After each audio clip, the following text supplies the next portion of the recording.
I gotta take. I've layered up for some reason, and it's too hot. Oh yeah. Yeah. This is how it starts. Like yeah. Yeah. All right. Get the poker chips out. We're gonna do this. Holy crow! I honestly didn't think you were stripped to the waist. What? That fucking sign man's gonna be looking back in. He's like, what the fuck is going on here? Yeah. What did he say to him? I think Frankie seduced Glenn. Man, he's good. Yeah. It didn't take long. One parent domestic abuse story that's like gin to that guy. All right. Here's the other thing. I've sat on it for far too long, but I showed it to you. I was in Switzerland, and I went into an old magazine shop, the way they have those in Switzerland. And I paid 35 francs, that's about 25 quid for an old magazine. And the only reason I did it, well, I love old magazines, but this one is a Life magazine from 1964. And read the headline. The secret world of the homosexual grows bolder and broader. It is not a puff piece. Yeah. Also, Norway in summer. That's what I liked about it too. Like, it's not all about homophobia here at Life magazine. We also. So they've done a thing on the secret world of gays. Yeah. I'll find him. Check that out. Fucking guy with a rifle. I saw that. Yeah. He looks like an assassin, and it's a Lucky Strike commercial. Yeah. Carlos the Jackal. Yeah. Never tries to enter Venezuela on a false passport without Lucky Strike. Well, when you get to the article on the evils of, here we go. In the index, it says the sad, in quotation marks, gay world. A secret world grows open and bolder. Society is forced to look at it and try to understand it. And we're forced to try to understand people. How awful! It's 1964. We didn't kill Hitler to try to understand the queers. But the first part of the article, it just shows you where all the bars are. Yeah. It's like I'm down at the Greasy Duck in San Francisco on the corner of 18th and 22nd Street. If you are into such proclivities. This disgusting bar does a great mojito. Wait till you get into the middle where they start bringing in science. Where it's like, it is all a perversion. Freud rears his retarded head in it. As part of the anti-homosexual drive, the Los Angeles Police Force has compiled an educational, in inverted commas, pamphlet for law enforcement of officers entitled Some Characteristics of the Homosexual. This strongly opinionated pamphlet includes the warning that what the homosexuals really want is a fruit world. Who doesn't want a fruit world? Well, yeah, I think they wanted to own a fruit stand. I think that's the guys they talked to. In their unrelenting crackdown on homosexuals, the Los Angeles police used two approaches. One is an effort to deter homosexual activity in public. The other is an arrest effort. The first includes patrolling in uniform, restrooms, and other known loitering places. That's just going to turn people on. Get the fucking uniform off. I was on my way home until I saw you. I can't help it. Yeah, they've used but they use a series of undercover disguises too. They use a Native American. They use an army man, a construction worker. To arrest homosexuals, the police have an undercover operation in which officers dress to look like homosexuals, tight pants, sneakers, sweaters, or jackets prowl the streets and cop hats. They could only provide an opportunity for the homosexual to proposition them, and then arrests are made. Yeah, that's what it goes into too. And they have, it's almost a script of Yeah, what, here it is. Yeah. Officer, what's in your mind after we get home? That's what I want to know. Jerry, that's the nominal name they've given this I homosexual. think it was Jerry Seinfeld, actually. It's now come to light that it was Jerry Seinfeld. Well, what's on your mind?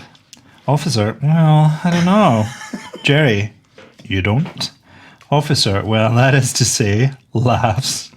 There isn't anything to drink at my place, you know? Jerry, well, I can always drink coffee. I don't drink anything stronger. Officer, uh-huh. Well, anything else? Anything else? I said, is there anything else? Jerry, to drink? Officer, no. Jerry, no? Officer, I was just wondering maybe what else you had in mind, if anything. Jerry sighs deeply. At this point, I don't care. I'm starting to think Jerry isn't gay. It's just like... Well, even if he is, he doesn't drink. He just wants to go home and have an interlude in his own home, and the cop's like, we got to get this animal off the streets. Or, well, we got to get this animal out of his own home with another responsible adult. Who knows what could happen? Oh, goddamn fruit world could grow out of this shit. I've had this plan for a while. If my mum dies first, I'm going to get my dad like a home help, like a nurse, but her actually be a prostitute, so that he could have like a final sort of autumnal sexual relationship.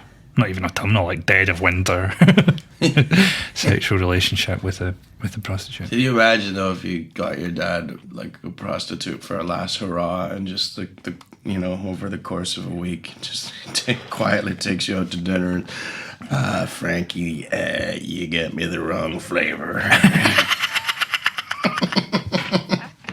I require a very specific prostitute. There's only 3 of them in North America that I know of. And I'd have never guessed you wanted a woman, Dad. Not by the way you treated Mom. She was like invisible. It's a superpower. I didn't mean to hit her. I couldn't see her. She got in the way of my flailing. That was just a generic couple, by the way. That was a generic couple. I wouldn't want to be sued by my own dad, who is not having sex with a prostitute or beating my mother because she's invisible. Yeah.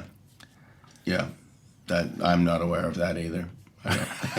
I don't think that would be the opening salvo if we had just got off the horn with them and like. So as same old. Yeah, I still go. Ow! I'm on the phone. All right, so you guys are gonna go make your little album. All right, fair enough. Well, I'll try to fend him off till the cops get here. They would really struggle to imagine what an album is, like from 1872. You hope. Yeah, that's what you're banking on. Let's hope so. Let's release this in a hugely up-to-date format where you've got to fucking... Yeah, we managed to release it in the only thing they could have listened to it on. I wouldn't have thought they had Snapchat. There you go. She sends him her shopping list just written on her body on Snapchat. Remember the Sprouts? Oh, God. Yeah. I don't know. I think the elderly are just automatically... their whole life is Snapchat. Oh, look at that. I can remember that. 5 seconds, gone. Wow. Yeah, they start to get into some pretty dodgy science. I think when you start quoting Franz Kallmann, a German analyst, sounds like he'd enjoy homosexuality. All homosexuals who had identical twin brothers... This sounds like Nazi science data. Franz has compiled it. Twins are involved. Where did this take place? In every case, the twin also turned out to be homosexual at gunpoint. Yeah. Even though the brothers had never confided in each other and had sometimes grown up apart from each other, different sides of the camp, so possibly there's some kind of inborn pattern of glandular activity. My glands are trying to be gay. Oh, man. Or brain function not recognisable which predestines some men for homosexuality. What is my destiny? Article. Well, cock. Yeah. Just put these roller skates on and see where it takes you. Forget about the golden fleece. There's just a big dick in your future. They're not going to sing any poems about it, or, but you're going to be happy. It's actually funny. One of the clubs is called Destiny.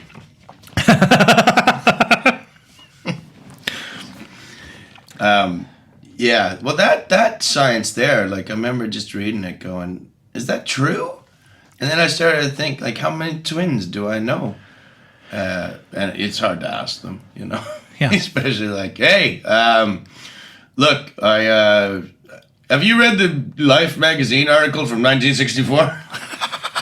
Okay, well, read that and get back to me, and you'll know what I want to know. Are twins in general now really against Nazis? You'd think there'd be a lot in anti-fascist movements and stuff of just they really hate us. I mean, I know they hated the Jews, but did Nazis hate twins? No, they did experiments on twins. Really? Mengele did tons of experiments on twins because this is horrendous. They couldn't get exact comparable data for people, so to the Nazis, twins were a godsend. And there's a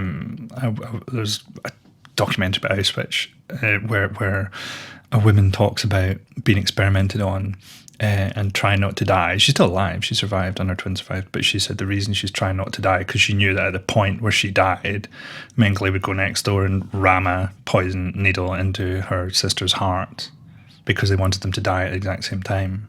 So they had comparable what effect did this, whatever we did, have on the body. Yeah. Holy crow. Yeah. The more I hear about this Mengele guy, the less I like him.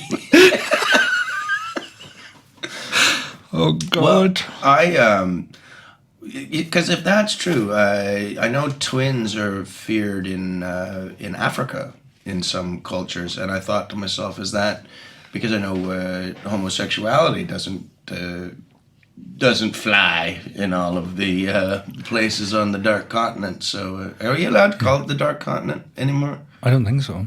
Really? Yeah. I just meant it as like that's what it's called. Like that was his nickname. All right, I won't call it. No, the Excited States of America or something like that. But yeah, now I think about it. No, don't call it the Dark Continent. But if it's to do with their views on homosexuality, you know what? Fuck it. They are the Dark Continent because they got to start growing up a bit. But then I started to think, is that why twins are feared in Africa? Yeah, I think we couldn't have less knowledge about what we're talking about.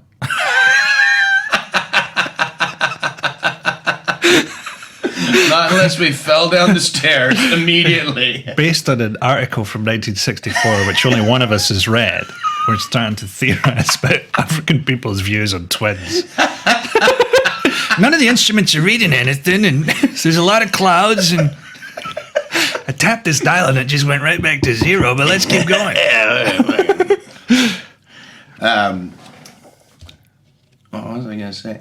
But the reason, because I was in Sydney, Australia, and I was at the Comedy Store. The Sydney Mardi Gras goes right by it. So I was with a gay friend of mine, and we went to watch the end of the Sydney Mardi Gras, and it was at the exact same time that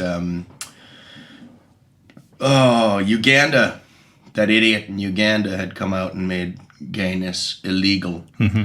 And if you've never been to a gay pride parade, I would suggest it. It's quite it's quite political. Like they had big sort of Japanese dragon style puppets, but of a Gollum-esque Putin. This big weird hands. Yeah, Putin, not popular in the gay community. I don't know if you're aware of that, but again, is he homosexual thing? Well, because he's had to go through life with the name of a fucking gay porn star. That's why. and his twin Vladimir pull out. We can't go to Africa, but otherwise, life is great. That's actually like that is like some fucked up Disney movie. Yeah. You know the Parent Trap? Well, I got a twist on it.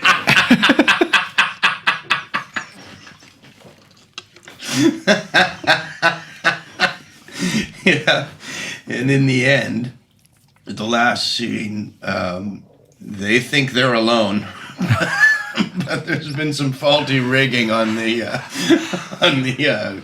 curtain, and it drops to show Putin and Pullout putting it in and pulling it out.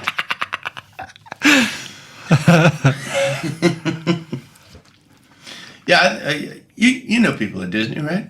Yeah. Yeah. Well, we'll call them right after this. Boys, put down everything. Just that sort of bit in there where, like, so my daughter saw that movie, some fucking movie about making Mary Poppins, and there's like Tom Hanks is Walt Disney or something. Mr. Banks. Right. And she's like, oh, we should go and see this. I saw it with my mum and blah, blah, blah.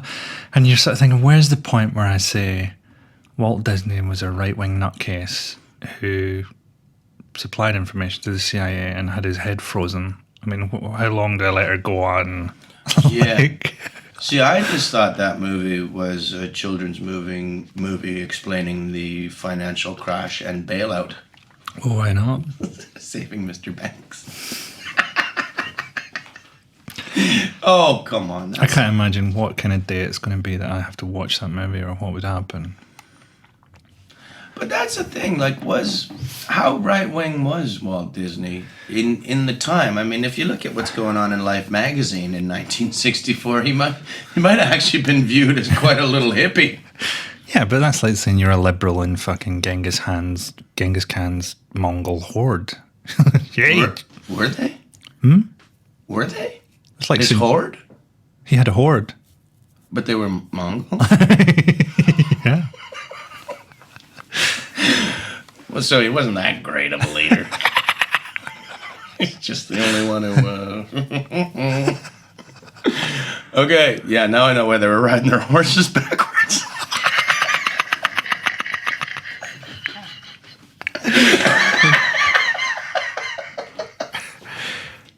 So it's all got to go, Glenn.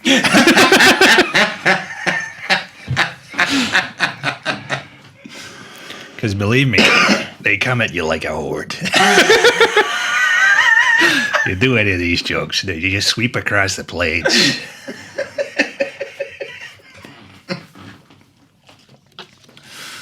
Yeah, I don't know a ton about Walt Disney. He was a sort of fruitcake, and the Epcot Centre. Yeah. Epcot was originally this big bit of land Disney got to build a kind of ideal society. And he was going to have an ideal, which they've actually done now. They built a kind of Walt Disney town, haven't they? Yeah. But he meant to have a kind of almost Walt Disney city where people couldn't get divorced. And you could only live there up to a certain age and stuff, and have this kind of like eugenic kind of nightmare. And when he died, they were like really relieved and turned it into like a fucking theme park. And I was like, fuck, it's not that fucking Nazi state that he planned. Well, I mean, you say that, but most gated communities, you know, they're not far off it. You know, you got to apply for entrance to live in those places too. I mean, and not even a gated community. There's many buildings in New York. Yeah, they're gonna look you up and down. And I remember when I was looking for a place in L.A., I mistakenly had long hair, and every once in a while I'd just flat out go to look at an apartment and buzz the thing and just see the blinds twitch, and then just no. Well, what does long hair mean in LA, man? Pothead. Right. Big Lebowski. Yeah. I mean, I can see their point of view. I mean, nobody knows more long-haired losers than I do. I don't think it was just your hair. You up front about that. I think you could have shaved that fucking head and still not got let in. Yeah. I brought a half a bottle of Jack Daniels to have a meeting. So I didn't show up empty-handed. Well, it was like that thing we went to yesterday, the talk on Scottish independence in the media. God. Ooh. And, yeah. That was like... I was like Casper the Friendly Ghost, just fucking climbing out of my own body. Yeah. I went the other way. I started being bored into my skeleton. Mm-hmm. Like, my whole system was bored. I could have... Yeah, you could have done surgery on me. It was wonderful anesthetic. That woman who was with Mengele would have fucking strangled her trying to get out of that room. It was just fucking horrendous. Well, there was a point where they opened the door to let somebody in or out, and I tried to fly out the door like a bug. I didn't know if I had the power, but I thought just wishing it might make it come true, and I would just sort of hover 3 feet in the air, and then just sort of buzz out the door. And I think I could have thrown my consciousness out the door like a rubber ball and just left my body there. I think most people had left their body there. It was like, we should explain it was a fucking a talk about the role of the media in the Scottish independence debate, but two of the people were like pretty far right, no fucking idiots. And nobody seemed to know the answer to any of the audience's questions at all. no, It was like a fucking idiot convention. yeah. Come see the people who aren't sure what you're asking. But Brian Cox, see, I didn't realize that's who that was. I thought it was just like, because I didn't read the names, and I just thought it was a weird Scottish guy that was just like, and local historian. So when he started talking, I was like, whoa. This guy can hold a room, you know? Not knowing that he's famous for King Lear, and he was like, wow, this guy could have been an actor. Yeah, there was a question about Scottish television and the BBC, and you know, and that's when Cox shines. He was like, well, I did a program where I mastered the Shetland accent, absolutely mastered it. I was so proud of myself. And then they came back and said, you'll have to redub it, Brian. You will have to redub it because no one can understand you. Of course, I stayed in character. So they thought I'd agreed. I think that's the beauty of mastering a Shetland accent is there's only 4 people who can disagree with you. That's not how I speak. There's more cocks. I'm going to make a complaint about you to the sea. And hope that it carries it to the mainland. Yeah, even like if they called in and complained, what? I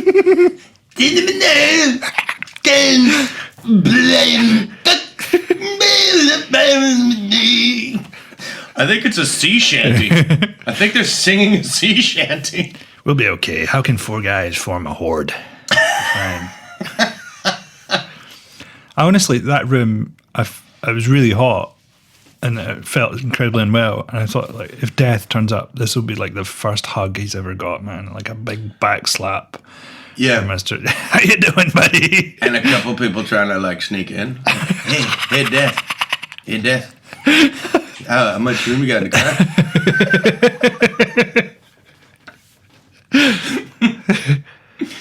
Yeah, if Death showed up, he would have brought some souls of pedophiles and go, now you sit there for all of eternity. We got out of the 3rd level of hell. There's no way hell can beat that. No. So terrible. Some old Scottish woman. We have a question from a time-traveling Dante in the back. Yeah, is it okay if I use this in my book? Yeah. I often think, like, they should say there was like a female spy, a Chinese spy, North Korean spy or something on the lists in Britain, they should get a crack team of British women killers together. Sutcliffe driving the van, Ian Brady, Fred West. He's probably still alive somewhere. Some research institute. We just pile them all together and they go get her like a Dirty Dozen type thing. Yeah, that'd be great. Fred West, actually, this is not known to many people, but that's where they've put Walt Disney's brain. It was actually a request. He had enough money to make it so. That's what he's doing. He's just jumping bodies all the time, like fucking. Exactly. Have we even thought to check how many things Walt Disney might have been up to? Yeah. There should be a Walt Disney test every time we catch another really. Draw a mouse. He's been hauled in from beating a hooker to death with a snooker cue, and you're trying to draw Goofy. You're faking that. You can draw him. Yeah, it's the new version of a perfect circle. If you can draw, it's the roundness of the ears. That's how you know Walt has been at play. And then, anytime just these like slick lawyers come and just like, we understand you have a client in the holding cell. He's taunting the police with a 3-hour movie about a singing baboon. What do you think this means? I don't know, but my feet are tapping. Now I'm crying. Poor baboon.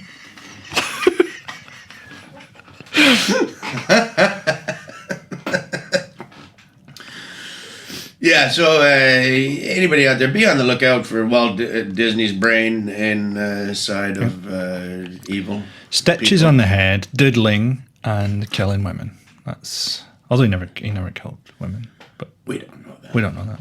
We don't. You should see the director's cut of Saving Mr. Banks. It was called Getting Mr. Banks Out of Prison. Saving Mr. Banks' brain for Ted Bundy's body.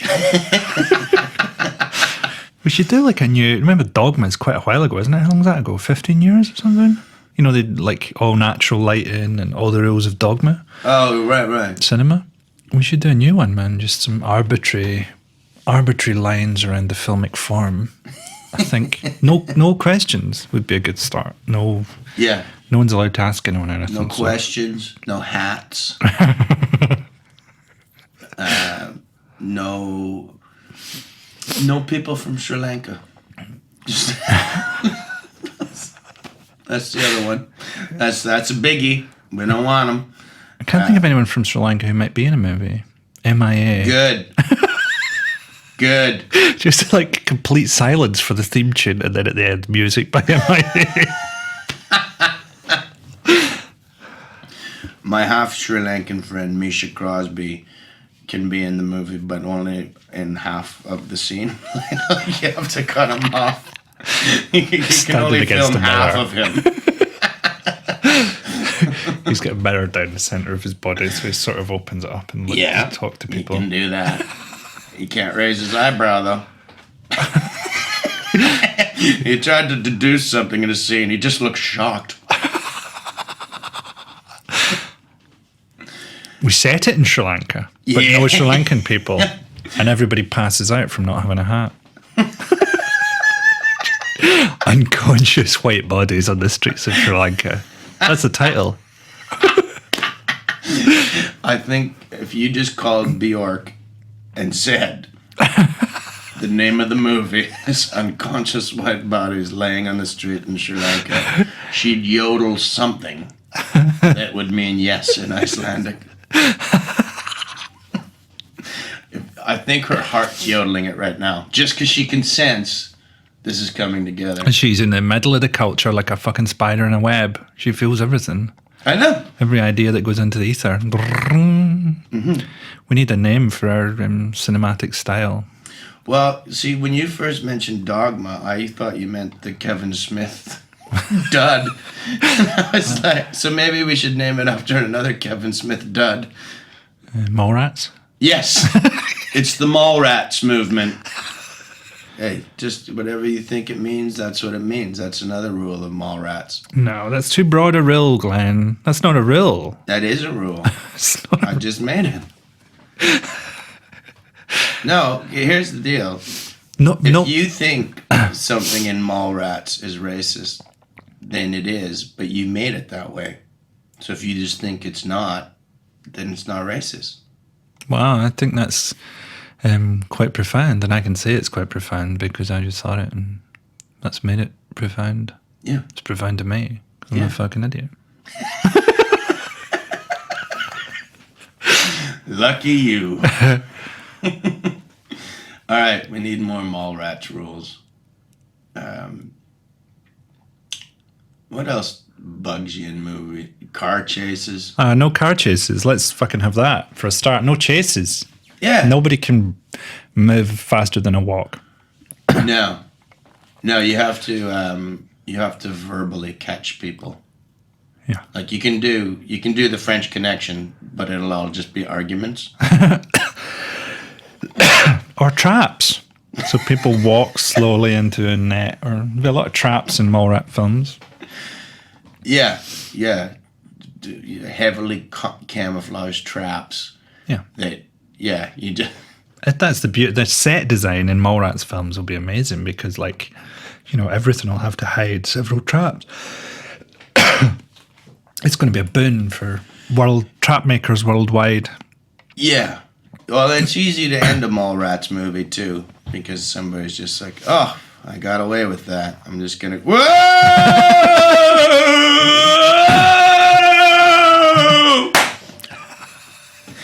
Credits come out of the hole. It fell down. Also, within the making of any Mallrats film, someone actually has to be trapped. So the whole thing has to work as a subterfuge to get a known criminal into a minor role where he's ends up dead. Yes. Yeah. There's got to be at least one snuff.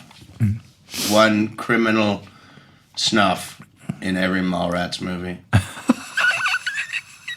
And I mean, okay. This is going to be insanely popular. And just before you get on us, drunk driving is a crime. Okay, so we can pretty much kill anybody we want. And there'll be lots of celebrities getting asked to do these movies who are like, am I here for the criminal? Like Lindsay Lohan or something's going to be really fucking nervous in one of these films. Think about bringing that to the screen. Yeah, what you have to do is read the cast list and go, is there any bigger criminals on here? Because if there's not, I could be in trouble. People, like Hollywood actors, won't do one unless there's a fucking murderer. Yeah. Like, they'll have their own team of fucking murderers that they place in movies. But here's the thing. What you didn't know is that the Olsen twins, squeaky clean Olsen twins, actually had Walt Disney's brain split. And they're both carrying the biggest criminal brain. But, on the other hand, they've still got half of their brain in there, too. So, yeah. But luckily, fucking, we have Joseph Mengelé's grandson on set. And we're making a light-hearted romp about Joseph Mengele. It's a love story. It's going to be like The Omen for Walt Disney's brain. White Bodies on the Streets of Sri Lanka, starring the Olsen twins. And who's the famous one? Don't get Walt's brain too hot. That thing's been frozen and thawed too many times. Okay, here's the new deal. The Olsens can wear hats because Walt's getting weird. Yeah, I remember the first time I got attacked by Walt Disney and the Olsen twins' bodies. Yeah. Oh, yeah. The good thing about it is they are only the strength of two very feeble women. Yeah. So I really beat the shit out of the Olsen twins that day. In retrospect, I had no proof Walt Disney's brain was in their body, but I think you just... and you don't want to take risks. If you see the Olsen twins, you pretty much have to attack them. Yeah. Just in case that's happened. Or any twin. Any twin. You're playing with fire in there. Oh, of course. And now that there's like people having litters of up to 8 children with this new IVF. It's fucking Christmas for Walt Disney. Walt Disney could be fucking anywhere right now. He could have little parts of his brain in every twin, and we don't know. And there's no way to test, because once he gets it small enough, they can just inject it. There'll be no stitching, just a subtle drill. He's spreading like a virus. That's why people watch these fucking Disney films. That's why they're they're terrible. so popular. Yeah. That's the new way of getting people to go to Disney movies, is actually injecting bits of Walt in every baby. Man, I'm glad Disney aren't litigious.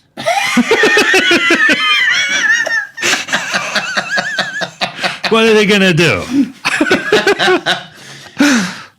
And when I say Walt Disney, I mean that guy that was my neighbor in Saskatoon. Yeah, well, just unfortunately had the same name as the great and wonderful man that was the Walt Disney everybody out there would know about, but not the evil Walt Disney that I know. You can't libel the dead, but we have fucking tried. I know. I know. That's the other rule of Mallrats. No, you can libel the dead.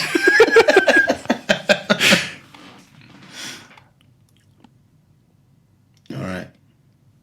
Is now this horse? It's really dead. Are we gonna? So the truth is, it's dead today. It's getting up again in a few days. Oh, it's gonna have a backwards mongoloid on it. I don't think you can call it backwards anymore.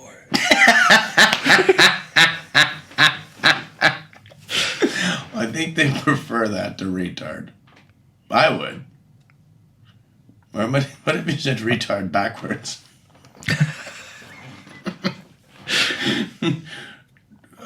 Dratter. Dreader. A couple of dratters. I mean, if you're thinking of ways to fill retards, I think you gotta take a look at yourself. This is the only way to end a Mallrats movie. Is to trick one into an ice cream truck and drive it off of a cliff. Actually, we have to. One of the Mallrats movies has to be about the retarded, because one of the most famous Dogma movies is The Idiots. Sure. I just don't think I'll be able to use any of that. No, I know. We'll get 3 hours, Frank. Sorry, though. Sri Lanka, that was quite good. I could do it lunch there. Hopefully she'll turn up. Yeah. An Australian woman is bringing us lunch. I think she's called Lucy. All right. I managed to make a faux pas with the sound guy, the engineer. He's got a tattoo of a dragon that I thought looked like New Zealand. Yeah. I just flat out, I should have said, do you have a tattoo of a dragon? And then have him say, no, that's New Zealand. That would have made way more sense. But because I'd heard her accent, I was like, do you have a tattoo of New Zealand? Yeah. I think guessing at people's tattoos like a Ross Church test is a great way to bond. Yes. Yeah. Or just like, if you see somebody, did you get that done because you hate your grandfather? What? That just looks like you really don't like him. It's funny how we're worried about the Walt Disney's brain thing, where we never worried about the Hitler's brain thing. Yeah. Can you imagine though, like if the neo-Nazi group ever got mobilized and litigiously challenged, like you couldn't slander Hitler? They're like, You said he killed 7 million Jews. That's just... Come on. what's the thing? You can't slander the dead. Is that true?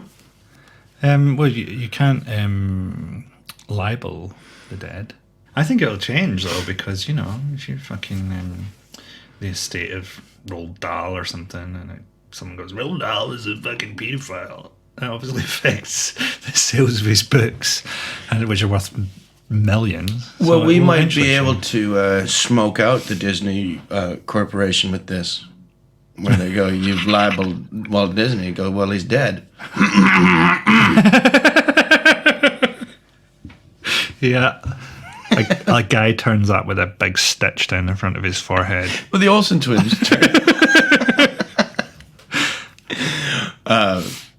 I'm representing Walt. Which one's Walt and which one's Disney?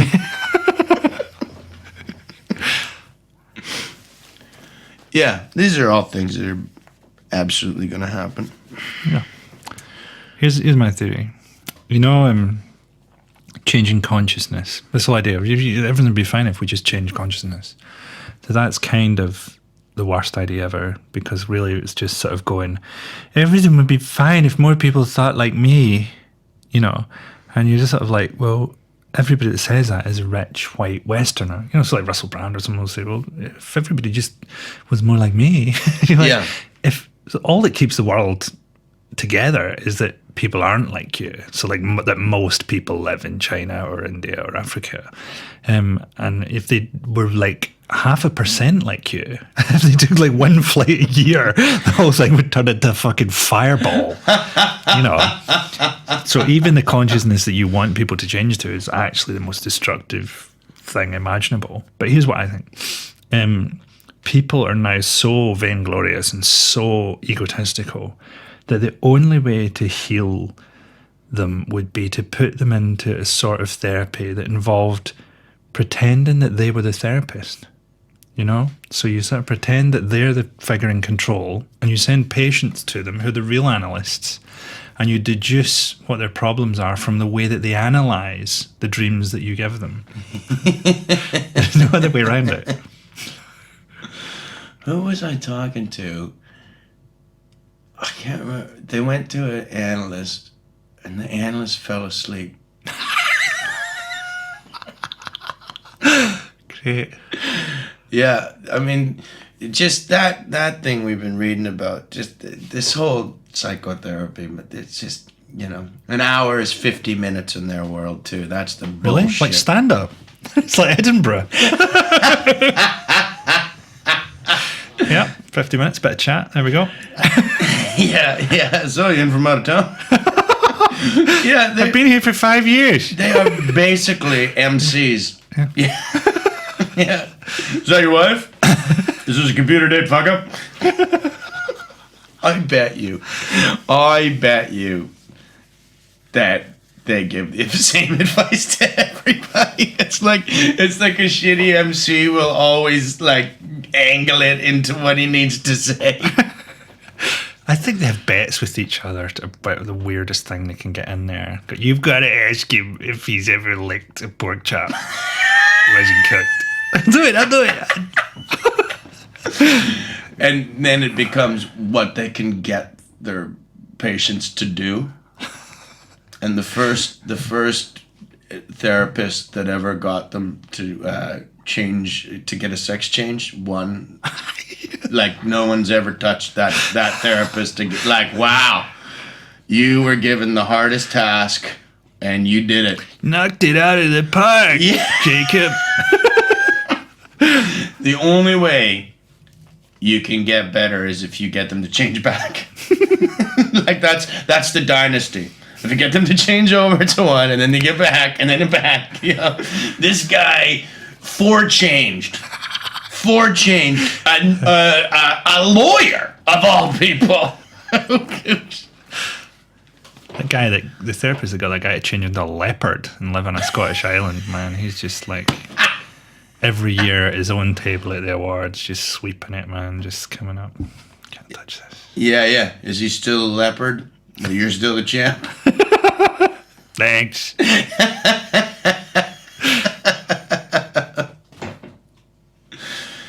Yeah, that's what I like. That's what I like to think. All mental illness is just therapists making people do that. It's nothing wrong with people. Just therapists screwing them up. The thing is, like, I can't really go to therapy because I don't want to hear my life story again. It's like watching fucking Grapes of Wrath again. Do you know what I mean? Yeah. I got a lot out of watching. I wouldn't watch. It's depressing. I thought Grapes of Wrath was funny. There's Yeah. bits of it that are really fun. In the book, there's That's great. Yeah. yeah, the guy who doesn't have an eye, the one-eyed guy. And it's just like, I think it, like, I mean, at that point, they're sort of talking about, you know, when there is a depression, there are people that just aren't trying hard enough. You know, when they're like, Jesus Christ, you get a patch and you cover that thing. I can't take my eyes off. You know, when they're buying a tool part from, there's a one-eyed man in that book who won't wear an eye patch. And he's just like, I'm going to go out west. Not with your fucking gaping hole in your head. It's windy out there. You'll get bugs in that thing. Keeps trying to go west, but he's just walking around in circles. Yeah, he ended up northwest. Cary Grant's in a movie with him. Just wanders across the shop. Gunned down by a fucking plane in a field. Yeah. Why does he always have to be shot sitting on the left side of the table? Don't ask.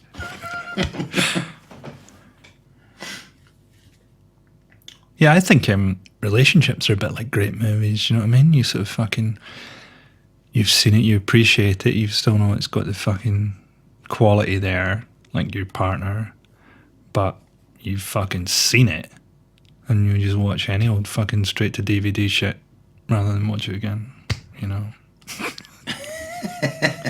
I don't really think that. How easy comedy is when you can just stop every so often and go, I don't really think that. Do you know what I mean? That's just fucking Stuart Lee's act. It's just, yeah, I don't really.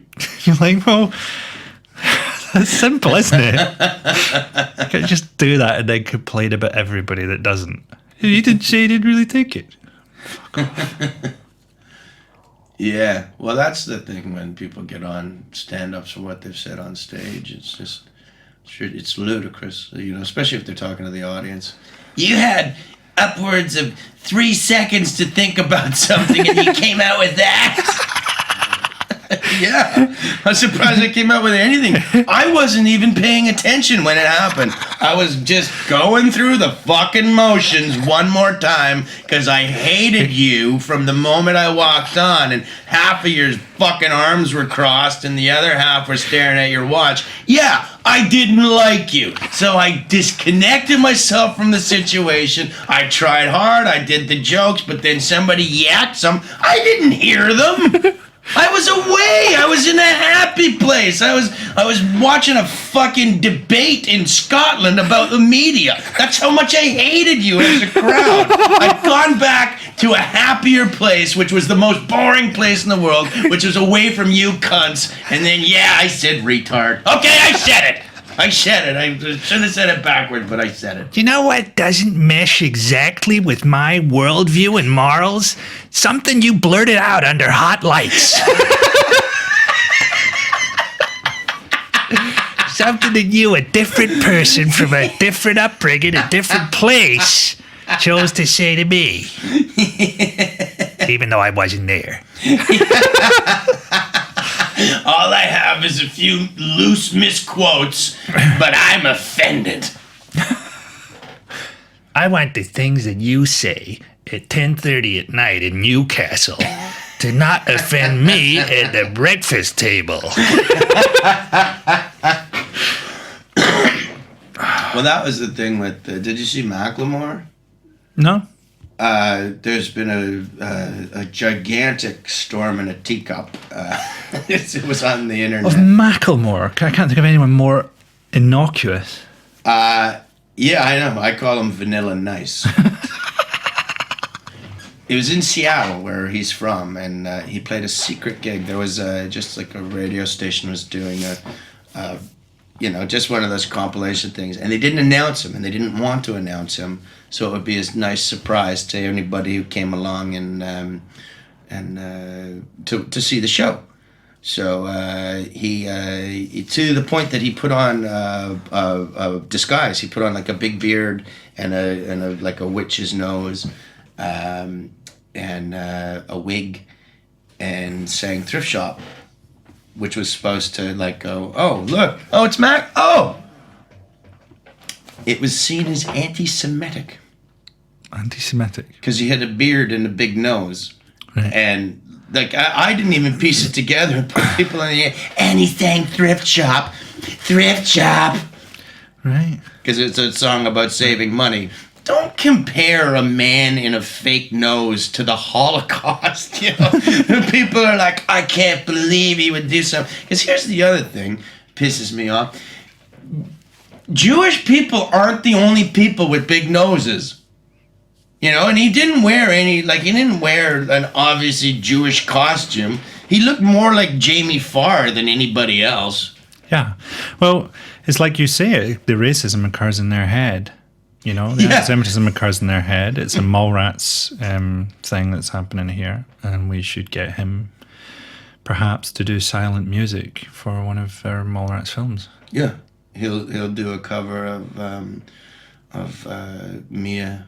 The Mia song. He can cover it, yeah, and then we can hear it. That would be great. Yeah. If we got Macklemore to cover MIA Paper Planes in a Yarmulke, we could cause a lot of trouble because it's all about stealing money.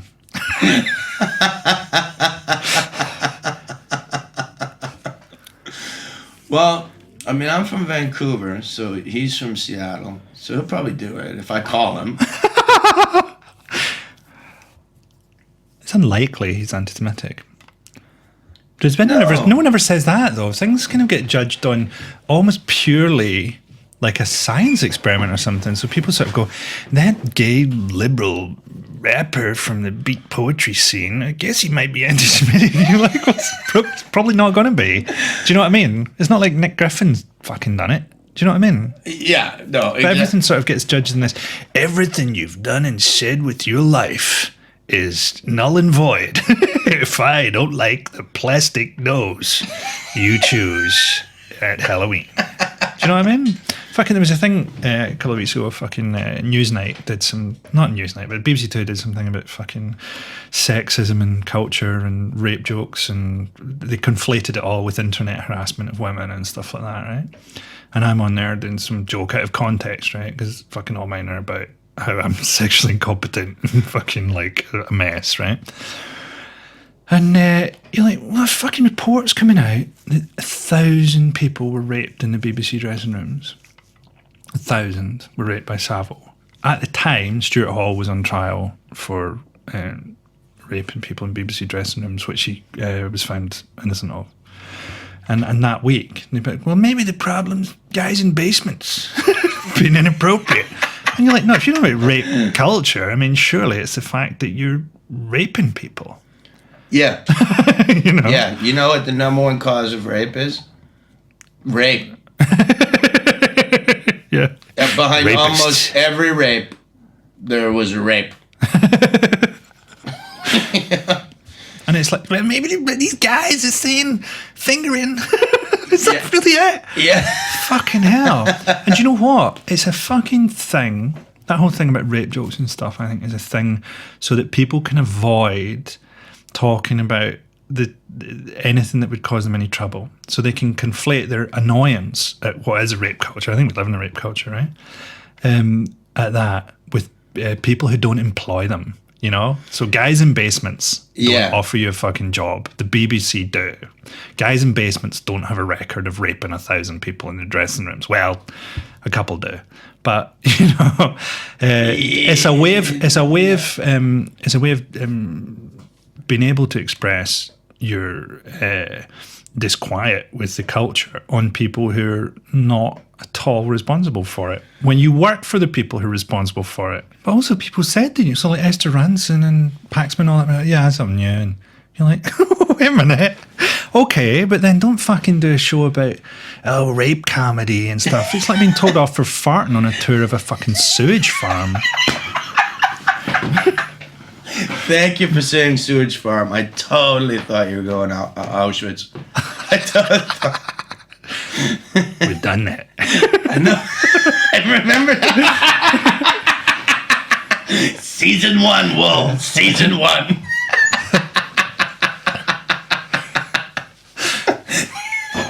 This will like just turn up in 20 years' time in the concentration camp somewhere as a kind of like retro Auschwitz primer. So this is the only record we have of Auschwitz. It's these two guys who talked about it all the time. These two noted historians have read the... But you know, a lot of history is that, isn't it? So it's like a lot of history is like the actual books have gone missing or lost. Yeah. But we know them through references to them. And occasionally they turn up, like Lucretius or something will turn up again 1,000 years later and have like a big effect. But a lot of stuff is just known through people referencing it. And we might be the only reference of Auschwitz. Yeah, so maybe we should be a bit more thorough. Yeah. We said what we said. Well, I mean, I didn't know that thing about Mengele and the twins today. So. I didn't know any of this until I watched 4 episodes of a 6-part series about Auschwitz and couldn't get any further. No. So I was absolutely harrowed. Yeah. There's almost no upside. Well, you know, I tell a few jokes that have it invokes the Holocaust. It doesn't make fun of it. It just has the Holocaust in it. And I got a tweet from I guess one of them's on Netflix. I got a tweet from a woman who said, before you make such flippant jokes about the Holocaust, I thought you might like to see a pile of Jewish children's shoes. I assume they were at Auschwitz. I don't know. But, and I didn't tweet back to her, but I very much wanted to go. You have quite a talent of separating Jewish and Gypsies' children's shoes. But to me, it just pissed me off because, don't tell me like first of all, I know what happened in the Holocaust. You're not like, what? People die? Oh, I didn't know that. But you can't just say anytime you mention something, it's not derogatory. Just mentioning it, and then to do something like that, like send a pile of dead children's shoes to somebody to go, you make inappropriate comments. Well, you also send children's shoes pictures to people. At least mine had a joke behind it. Yeah. Where did you get a picture of dead children's shoes from? And how many other times is this your form of complaint? Dear people at Ben and Jerry's, I think we didn't have enough cherries in the Cherry Garcia, so here's the dead children's shoes that I like to show people when I'm upset. It's fucking saying it's not a fit subject for comedy. It's like saying it's not a fit subject for fiction. I mean, exactly. it's how it's treated and stuff, isn't it? And there's that thing where you want to keep the idea of those things alive because they get forgotten about, right? So I think that is important with a lot of things. And one of the places you keep them alive is in comedy. Why wouldn't it be? It's one of the places anything is kept alive, right? Yeah. Well, it's also I thought about it, and I think the only reason I ever invoke it is to remind humanity not to get too big for its britches. Yeah.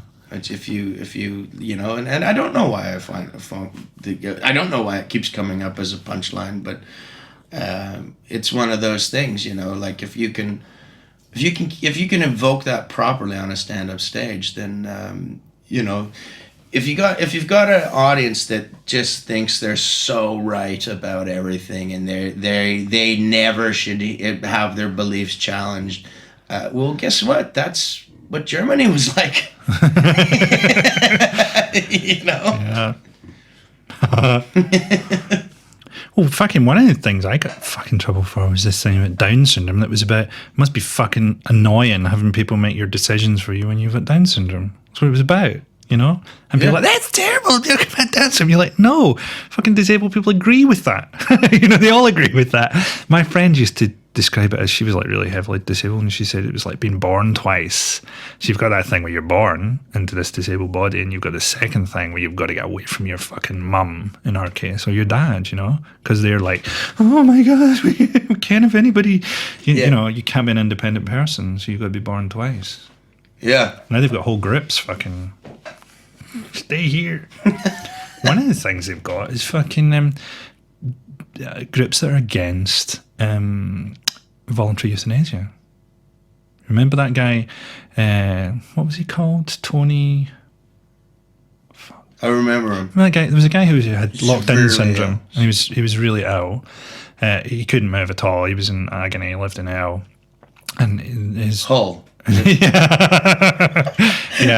a lot of able-bodied people want to die there. Yeah, a lot of them look up to him. It was a test case for the whole city. Yeah, do you think we could get a machine here? But there were disabled groups against having voluntary euthanasia because they were like, well, that sets a bad precedent, you know, that our lives aren't worth living and so on. And you're like, well, no, it's his decision. And literally, you're in the most disabled position imaginable, like, because the only reason he can't kill himself is that he can't move. If he could move at all, you know, he would. But if he could move, then he wouldn't want to kill himself. So there's your argument, Mr. Boyle. Who knows what he'd do if he moved? You don't. If he could move just a little bit, he'd fucking just tip himself off a cliff. He would have a wank. Yeah, Come on, he'd have a wank first. And then he'd probably kill him. He'd have a nap. Yeah. And then he'd wake up, he'd have another wank. He would wank himself ridiculous. And then he might wank himself to death. Like if you were... Oh, depends how long he'd been. I think he'd been like that for 5 years. Oh, yeah, he'd wank. He might blow his fucking head off. No, he'd... But like the fucking sperm version of Kurt Cobain.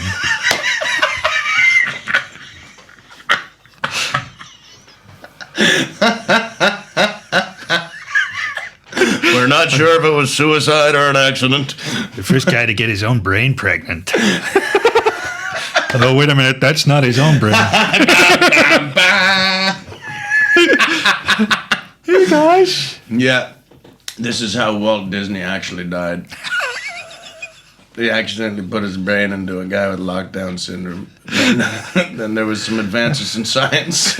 He got a head transplant, and Do you know what? You know what? Do you know how he got in there? It was the trap. One of our Mallrats movies. Hey, Walt, why don't you come into this head? And it just scrambles over. we're moving him about like Weekend at Bernie's, man. He's just fucking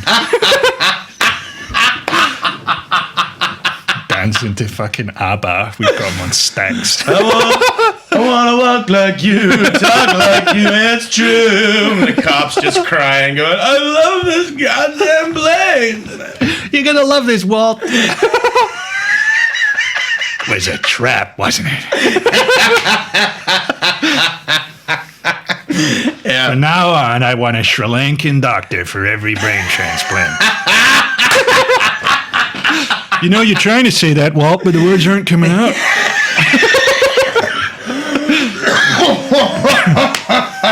We can hear you, though. Oh, yeah. Remember when Glenn and Frankie trapped Walt Disney? Remember that? It's going to be hard for them to top that. Live at the Apollo. I mean, it seems stale now. Yeah. It dates so quickly. Yeah. I think on that note, that's lunch. That's lunch? Yeah. That's beautiful, Frankie. That was beautiful. The last one. I'm really happy with that.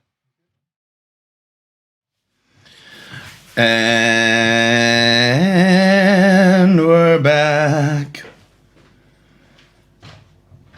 Holy shit. Is it really 2 o'clock? Yeah, only about an hour. All right. We were gone for a few days. That's right. That's right. I'll be back here with Walt Disney's brain inside Nigel Farage's head. A little political. That's right. I did a political joke there. That guy looks weird, man. I dip in and out of British politics, but What guy? Farage. Oh, yeah. He's like he looks like he's always crowing like a Victorian cartoon. Yeah, he does. He looks like what do you call it? A Holbein or something. Just like or a fucking garden ornament. There's a certain element of that to it. He's just fucking like, they're just sort of the other parties with a drink in them, though. Do you know what I mean? They're just like fucking, yeah, black fucking Polish people in unions. And, you know, it's just what Labour and Tory are like as well. Yeah. I don't know enough about it. Just know if you want to make if you just need if you need a cheap punchline, just throw UKIP in there. Even if you don't really know what the joke's about. At least I didn't vote UKIP. That's in the UKIP manifesto, actually. That's probably an all-purpose punchline. See if you can stick that onto a gag. Yeah. In fact, we'll get a psychoanalyst to see if he can stick that onto something he says in analysis. Remember that bit? No. Yeah. I was just trying to make it it's the new, and then I stabbed him. Yeah. Remember that one? Yeah, that was what's he called? The dude out the mask that killed himself. That was his joke originally. Richie fucking somebody. Richie Valens. Richie Valens, yeah. Then I plowed a plane into the fucking ground. No, it was Do you remember that guy? he was telling the joke to the pilot. It wasn't a joke. He stabbed him. Yeah, he stabbed him. He actually, yeah, that guy suffered for his art. I guess nobody who doesn't know comedy, who knows, anyone who didn't watch fucking Just for Laughs in like 1988 will know what the fuck we're talking about. I think for most of this. Who's the guy who wore the mask? Richie Sambora. Jim Carrey's pal in The Mask. Oh, Richard Jennings. Yeah, Richard Jennings. Richard Jennings. Yes. Sad story that. Yeah. He committed, or he attempted to commit suicide, and had changed his mind by the time he lived through it, and then I've not heard this bit. the authorities showed up, and he was contrite and wanted to live. But later, With a gunshot wound to the head. yes, Oh my fucking god. That's comedy, man. That's just comedy right there. yeah, I can't think of a more fitting end for a comedian. yeah. It's how we should all go when we finally get the suicide machines. Like it should be occupation based the way you die. You know, when we Logan run the shit out of this society, which we're gonna do.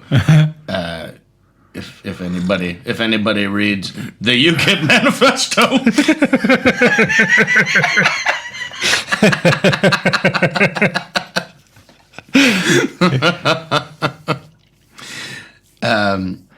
Yeah, it's going to be difficult for them because they're going to have to kill comedians in an ironic way, and that's going to be a real bore for what will essentially be a council employee. Yeah, well, we'll find that we'll get their interpretation of how we want to die. We cream pied him in the face to death. Yeah. Like not like porno cream pie. Yeah. Just make sure nothing has become slang for anything else. Yeah. Well, we wanted to. Did we need slang for that? Yeah. Do you know what I mean? How much of that are you fucking having in your life? I need a shorthand term for a face glazed like a fucking bun with sperm. Yeah. And how many things were rejected? It's not exactly a Chelsea bun, is it? It's more of a cream pie? Yeah. It's just a really boastful guy suggested it's like a cream pie when I do it. Yeah. Yeah, they get kicked out of the bakery pretty quickly when they realize what they were doing. What looks most like a cum-drenched face in here? Other than this guy. That is cream pie then, is it? No, cream pie is cream pie's the other end, Glenn. You just come all over their ass? No, it's an internal vaginal ejaculation. What? You fucking asked me. That's what I didn't want to tell you. Coming inside her? Yeah, it's cream pie. Well, why do they... Yeah, Cream's on the top in a fucking cream pie. Oh, I get it now. Oh, okay. So it's just Oh, but yeah. It's not really a good analogy. It's more like a fucking filled finger bun. You know what I mean?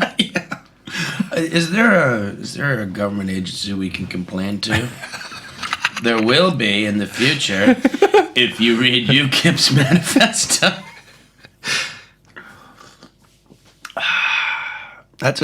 Why did they need a term for that? Mm-hmm. But then presumably they show it dribbling out. I give up porn. I'm a no-fapper. Oh, really? Yeah. So how do you make all your extra money now? I sell delicious baked goods with no name. People have to point at what they want. Yeah, it disgusts me. I am trying to stay off of the horse, and guy's trying to quit porn. He just has to. He can't squirt his windshield wiper fluid. He's just trying to live a regular life, man. I can't own a dog. I had a job in a jazz band singing, but I cannot scat anymore. That was one of the ones that really. I mean, even tromboning. I mean, I know you don't know what it is, but to me, any little trigger, even a little trigger, will be enough. I can't have a hot dog. I can't vacuum. I don't even know why that one is, but it usually leads to. Yeah, I think as you get older, you better stop getting interested in porn, or else it's going to lead to some problems in your life. Yeah, I think it's an underrated problem for people that they watch 3 hours of porn a day, and people being humiliated with other people's sperm. I don't think it's very good. Yeah, no, but I don't know. I think porn is made by the wrong people. I think I would like to see porn made by nice people. Yeah. And people who are having fun. But the problem with pornography is it's made by pornographers. We need mole rat porn, man. That's right. With traps. oh, I thought this was a trap, and I still walked into it. It's just a giant vagina. And that's the cream pie, where you actually walk in and spit everywhere in a giant vagina. Man, this is gross. This is taking a gross turn. I don't know why you're so you're very finicky today. Am I? Yeah. Like a horse, a nervous horse. I know. Speaking of porn. Trust me, he's nervous. I've seen this one. Yeah. And you're about to find out why. Now, I tried to tell you a lovely story about my poo this morning, and you were having nothing. You didn't. You told me that hay appeared in your shat. What appeared to be hay. Speaking of nervous horses. Yeah, I couldn't understand it. Because I couldn't remember eating any, grass-like substances. And there it was. And luckily, every time I come to Glasgow, I very rarely drink. Because, you don't drink, so there's no point in getting drunk and yelling at you. Yeah. But, well, there's every point. But... Oh, yeah. I think it's what we all want. Nobody knows how to say it. But yeah, I haven't had a drink for a couple days, and luckily that was the case, because if I'd found that hay and I was even mildly hungover, I would have yacked everywhere. But I would have yacked everywhere into a toilet. So hey, in your shit, man, in ancient Egypt, you'd be shitting housing, that was just bricks. Yeah, then. shitting bricks. Yeah. Here you go, kids, a new Wendy house. I'm the goose that laid the golden egg. I think at that point I would be the golden fleece, Glenwall. People trying to seize you. Adventurers being set a task. Capture the Glen of Egypt and make him shit me a house. Zeus doesn't want you to do this. He's going to cause all sorts of problems. Zeus has got the best name. That's how you know that's the real god. Yeah. Yeah. As any other god would have just taken Zeus Yeah. Yeah, no, that's my name. Yeah. Yahweh. Fuck you. No way. No way. Also, Zeus fucked around. If you really had power, you'd fuck around. Oh, there would be a lot of weird half animal, half human things if I was God. That's where they came from, man. Centaurs. It's never talked about, but No, Zeus had a small farm that he would retire to. And, well, we don't know what happened. Nobody was allowed on that farm, but every once in a while, a weird fucking thing would come off. I'm writing a novel. Okay. Sure.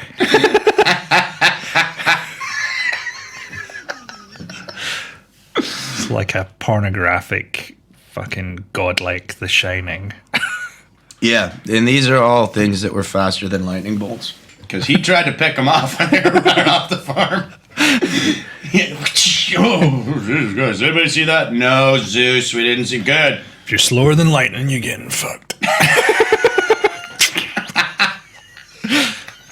The equivalent of fucking Raptol in its day, man. Just a fucking lightning bolt. Exactly. Poseidon's son was the fucking Cyclops. What the fuck did he screw? That's never touched on. It's just, yeah, my dad's Poseidon. A halibut. Poseidon fucked a halibut. Well, these things in Greek myths were like, it's always like a ridiculously hard dude is set a bunch of tasks by somebody who wants to fuck his mother. And I think at the point they did the first impossible thing, I would be like, fucking something's up here. Something is up. He's just fucking chopped the heads off a hydra and fucking brought them back to me in a bag. Maybe I move on from his mum. I'm the fucking king anyway. It's an island. They can't get away from me. I'm going to fuck someone else. Yeah. And let this guy fucking go do what the fuck he likes because he's clearly... Well, let's kick him upstairs and you know, give him a job in the government. Yeah. Don't make him... Bring him on board. Yeah. I think we got a spot for this guy. Yeah. We don't try to kill him with harder and harder tasks. Because, you know, whatever doesn't kill you makes you stronger. And he already did that Hydra thing. So he's, like, tougher than when he left.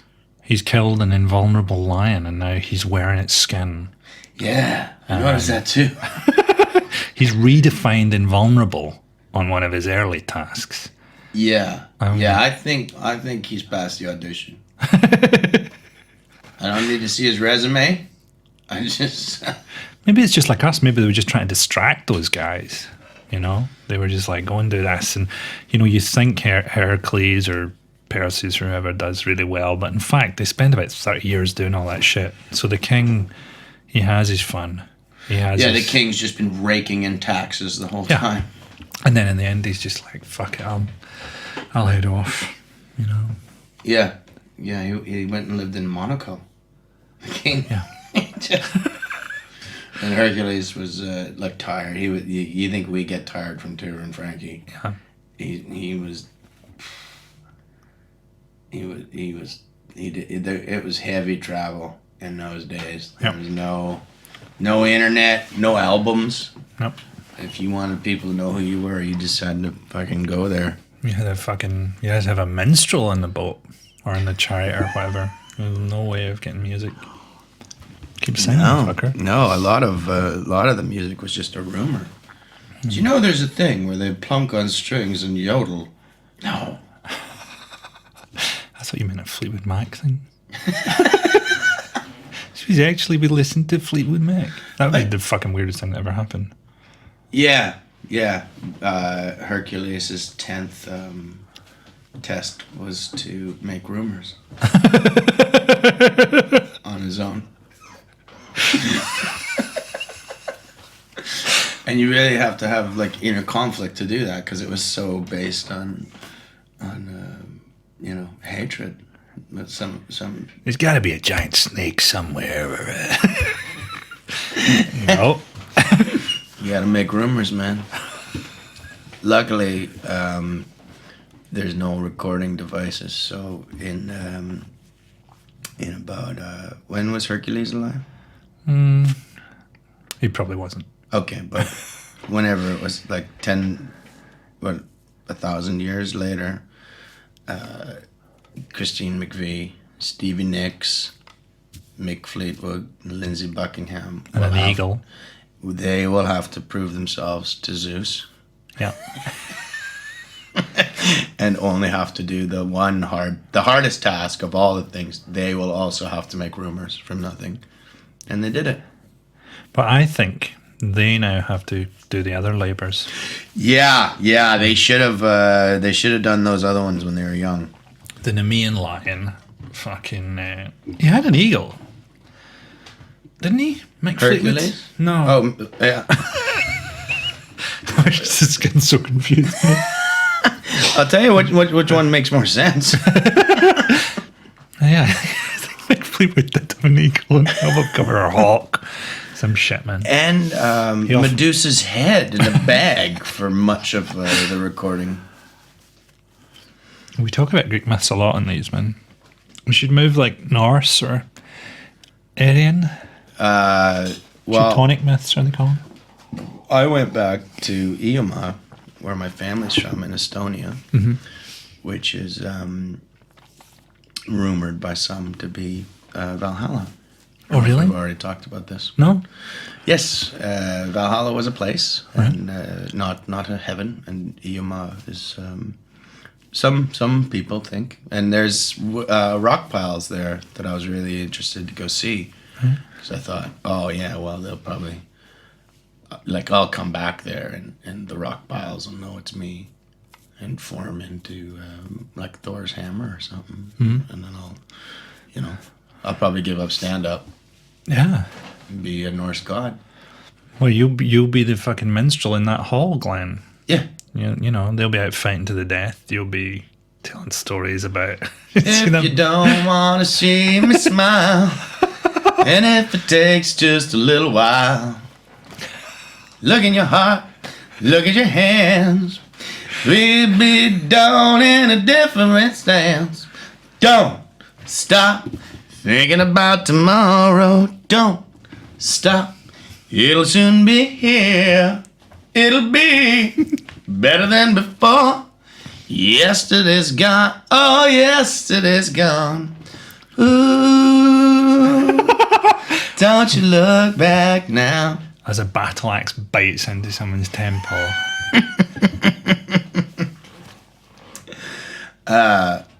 Yeah, and then I went to the rock piles, and no, they're just piles of rocks, man. Yeah.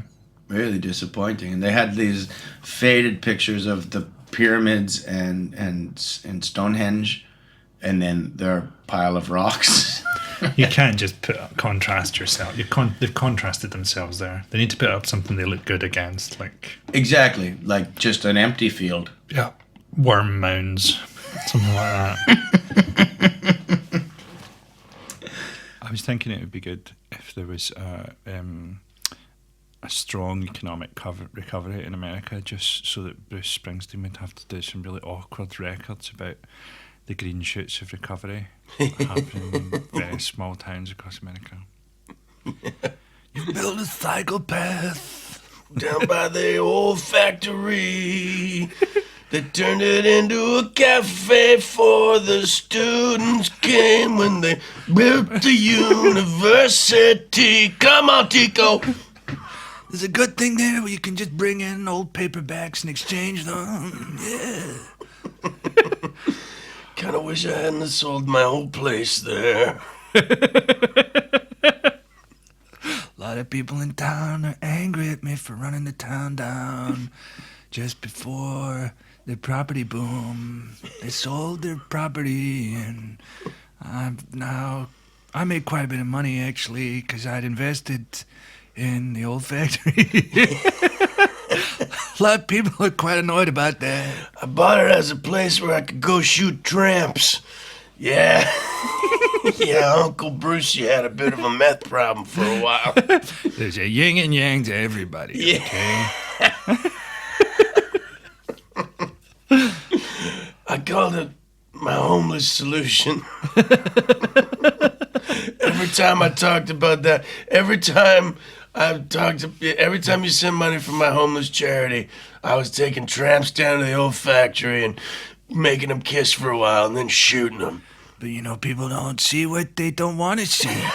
Even my reputation was so high. Even when I released that album, The Homeless Accost, people just ignored it.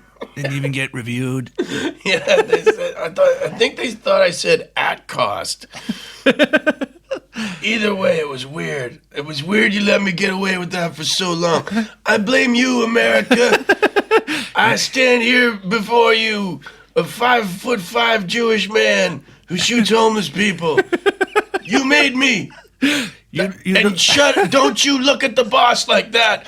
I'll fire you like I fired so many other guns into the heads of people without abodes. Have you got a house? You better. America knows the hollow cost of everything and the hollow value of nothing. I'm gonna let you in on a little secret. Clarence Clemens was between houses. He sold one, and he was waiting to move in the other one. I took that as an opportunity. I found him in his hotel, and I gave him a heart attack. I killed Clarence Clemens, ladies and gentlemen. I don't know if you can figure this out, but the boss has terminal cancer right now. I'm going to be getting a lot off my chest in this concert. Do you know how depressing it is to live in a booming town with terminal cancer? I mean, I'm depressed even when I just log on to Wi-Fi easily at a cafe. So lovely here. 1, 2, 3, 4. It's his Christmas charity concert to raise money for ammo for the homeless to shoot back at him. Yeah, and just that's the first time he's ever counted off that the band never started. They were just Bruce. What was that about, Clarence? You told me to sell my condominium. Bruce, I'm not selling my house to you anymore. Frankly, I wondered why you wanted to buy it. Now it's all crystal clear, Bruce. Every time it's happened, I've lost out. It's the fifth and last time you get in the house off this player. Yeah, I fix them up. You come live in them. I don't like it, Bruce. And don't try to pin those bodies in the backyard on me, Bruce. I see what you're trying now.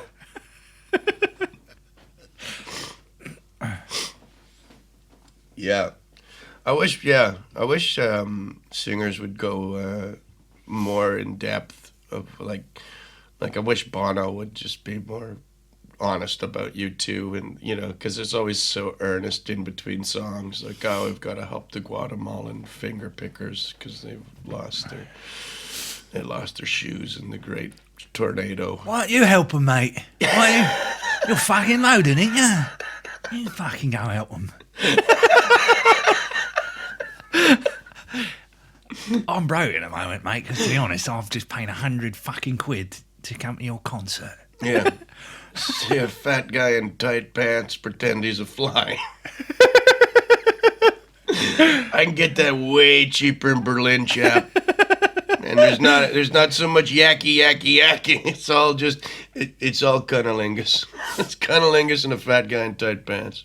Imagine his fucking divided self. This idea we were talking about last night, R.D. Ling, the divided self is that people are brought up with not enough kind of love or affection from their parents, or really it's that their parent sort of teaches them that when they're being themselves, that's not a great thing, and they try and mold them into something else that they get love from, and that's probably most performers. So they've got this front self that's like doing this stuff that's trying to make mama happy, and they've got this real self, but because your front self is visible, it's got a body and it's what people see, it starts to become the real self. And because like the mind, the real you is invisible, it starts to lose all kind of ability to cope, and that's where fucking madness comes from, right? So fucking the band. Yeah, that's where they came from. R.D. Laing's Madness. Do you know what I mean? Yeah. Yeah, I agree. I was I was amused when you told me that last night because I thought you meant Artie Lang, who's a really sort of chubby comedian in in America. They were the same guy. It was just a divided self. He had to sort of exercise his desire to do pratfalls. What did Artie Lang do? I've never No, heard he's of funny. He's funny. He's current. He's still alive, but yeah, he's sort of. I haven't heard a lot of his stuff, but he's ex junkie. He was on Mad TV. Right. Yeah, he's on Opie and Anthony a lot, and I don't like shock jock radio. So yeah. Every time I hear that credit, I was like, oh, that's why I don't know you, because yeah. Although Opie and Anthony have now been shut down because one of them, he got accosted in New York. He was taking pictures of something, and an African American lady didn't like that he was taking picture of, like she ended up in the picture, so right. she like attacked him, Right. and then he tried to subdue her, and some other African American gentlemen saw that and took it as a scuffle, so they broke in, but I think she tried to punch him a few times. Anyway, unfortunate situation, but he went on to tweet a bunch of things about the African American community. And he's still got sort of this, like, what? Come on! And his one thing is, he's like, he's allowed to carry a concealed weapon because he's famous in New York. I guess he's got a fame license? Yeah, he had a gun on him, and he's like, I didn't shoot her. 5 Lettermans, you're licensed to kill. Okay. Wow. So yeah, he was quickly fired from Sirius Radio, and I don't know what happened I after feel that. that's shocking, no? I mean, that's his job. That's job description. He's supposed to. That has shocked me. Yeah. Well done. Maybe it's because he didn't do it on the radio. They're like, hey, don't you tweet that shit. Get in here and you say it through our... Oh, God, you're giving away the milk. Nobody's going to buy the cow. Come on. At this point, I should raise the fact that we were approached, or certainly they asked me to do a shock jock style thing on a radio station, and I sent them a tape of us doing this and said, well, this would be better than, your shock jock thing of interviewing a dwarf who's had a boob job, and they told us to fuck off. Yeah, so... Was that Fubar? Mm-hmm. Yeah. I thought we should have contacted them. That's upsetting. They contacted us. Right. That's shitty. Fucking. I think all really successful singers and people probably are fucking mental, and like they're just protected from saying much in public,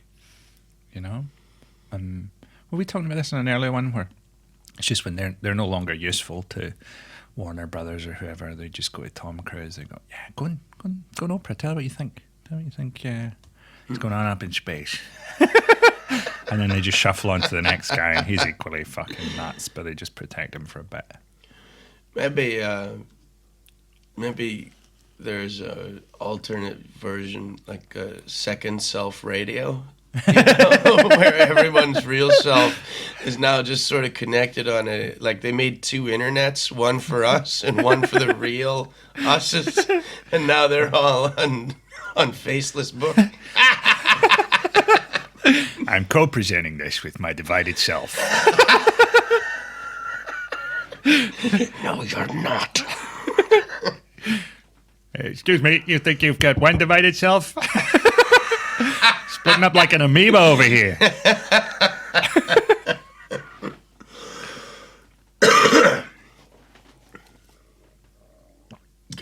I'd love to see.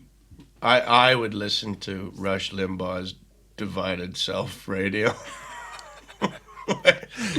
like anything like that, like Fox News, where they just have to really fly a plane load of shit into your head every day. Just open it up.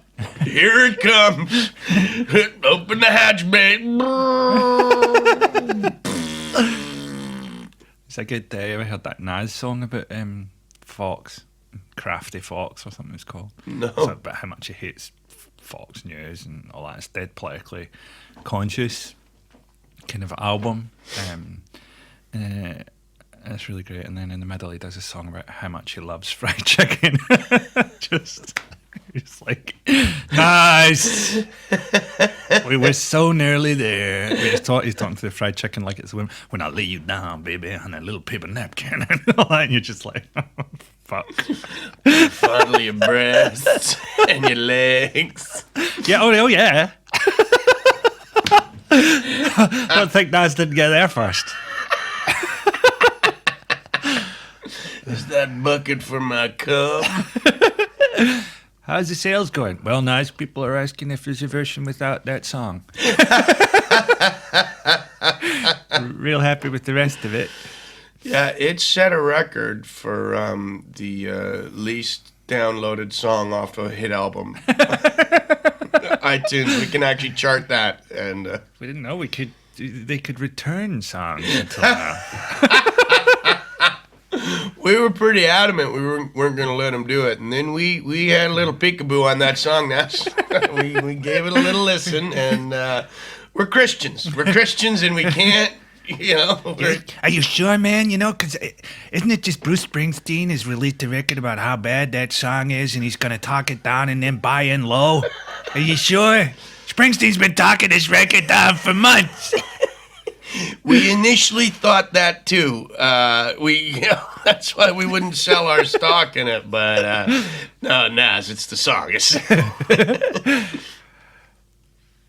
He's been taking pot shots at me when I'm at the grocery store. I dangle my house keys in front of the boss, and he slaps them away, and he goes, "That's what Bruce does. Bruce isn't here right now. I'm the real boss." That's why they all rap about their cars and cribs and money and stuff, man, because they know that if Springsteen suspects them of being homeless. Yeah, I got blunts and rods and menage a trois. I've got a really strong fiscal base.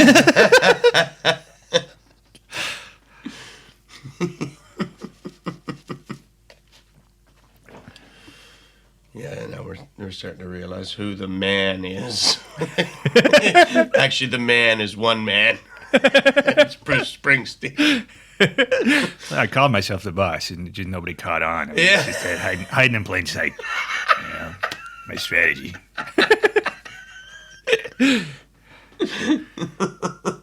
Tupac was actually between properties. That's how I got him. I have the documentation to prove it. And a lot of people know this, but very early law in the books in America. Now, you had to own property to vote, but you could also shoot a homeless man. That's in there. So it never changes. It's like one of those joke laws that they're like, "Oh, okay, these people, yeah, you can still do it." For legal reasons, we must point out that Bruce Springsteen does not kill the homeless, nor does he attempt to buy in on properties that he badmouths in his songs. I think at this point, I would take a lawsuit from Bruce Springsteen just to bring this to light. Now, I'm not saying that Bruce Springsteen kills the homeless or runs down properties and buys into them. Glenn. Okay, I think we're covered. Yeah. I think the second one is actually true. I think they're both true. We don't think they're true. Okay. Yeah. Not a bad career move for you, Bruce, if you're out there listening. People are kind of bored with what you've been up to in the past few years, and let's be honest, Bruce. Your fan base is dying.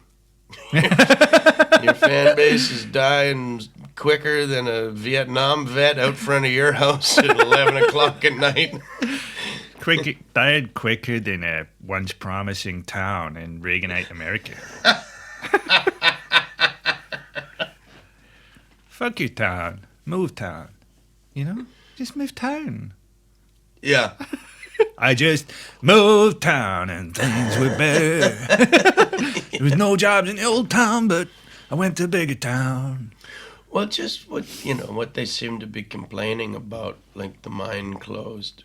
Well, I mean, surely if you're digging a big hole, you have to know that there's a reason somebody's digging a hole there, and it's because there's something that you want, and that one day you're gonna get it all. Yeah, and also you've just got yourself fuel to get the fuck out of town. Yeah. How are we going to get out of here? I don't know. All we've got is gasoline from the coal plant. I know that's not how they make gasoline, but Well, one day. we should. Yeah. Let's invent the biggest environmental disastrous conversion program ever. It takes 3,000 cubic acres of fresh water to take 1 cube of charcoal into gasoline, but god damn it, we're gonna do it.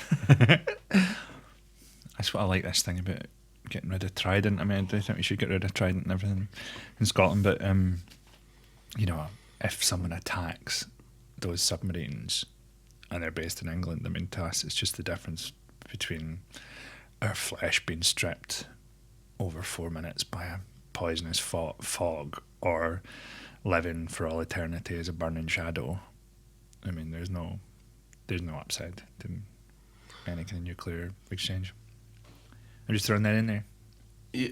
If somebody attacks Trident, Yeah, so the thing is to move it to England.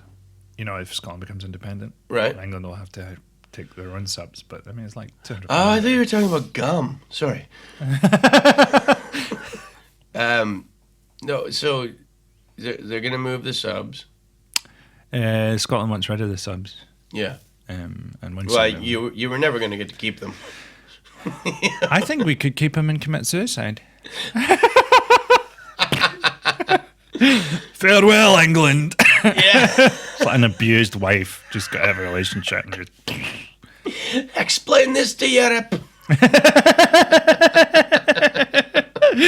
Both pointed into Loch Lomond like its mouth.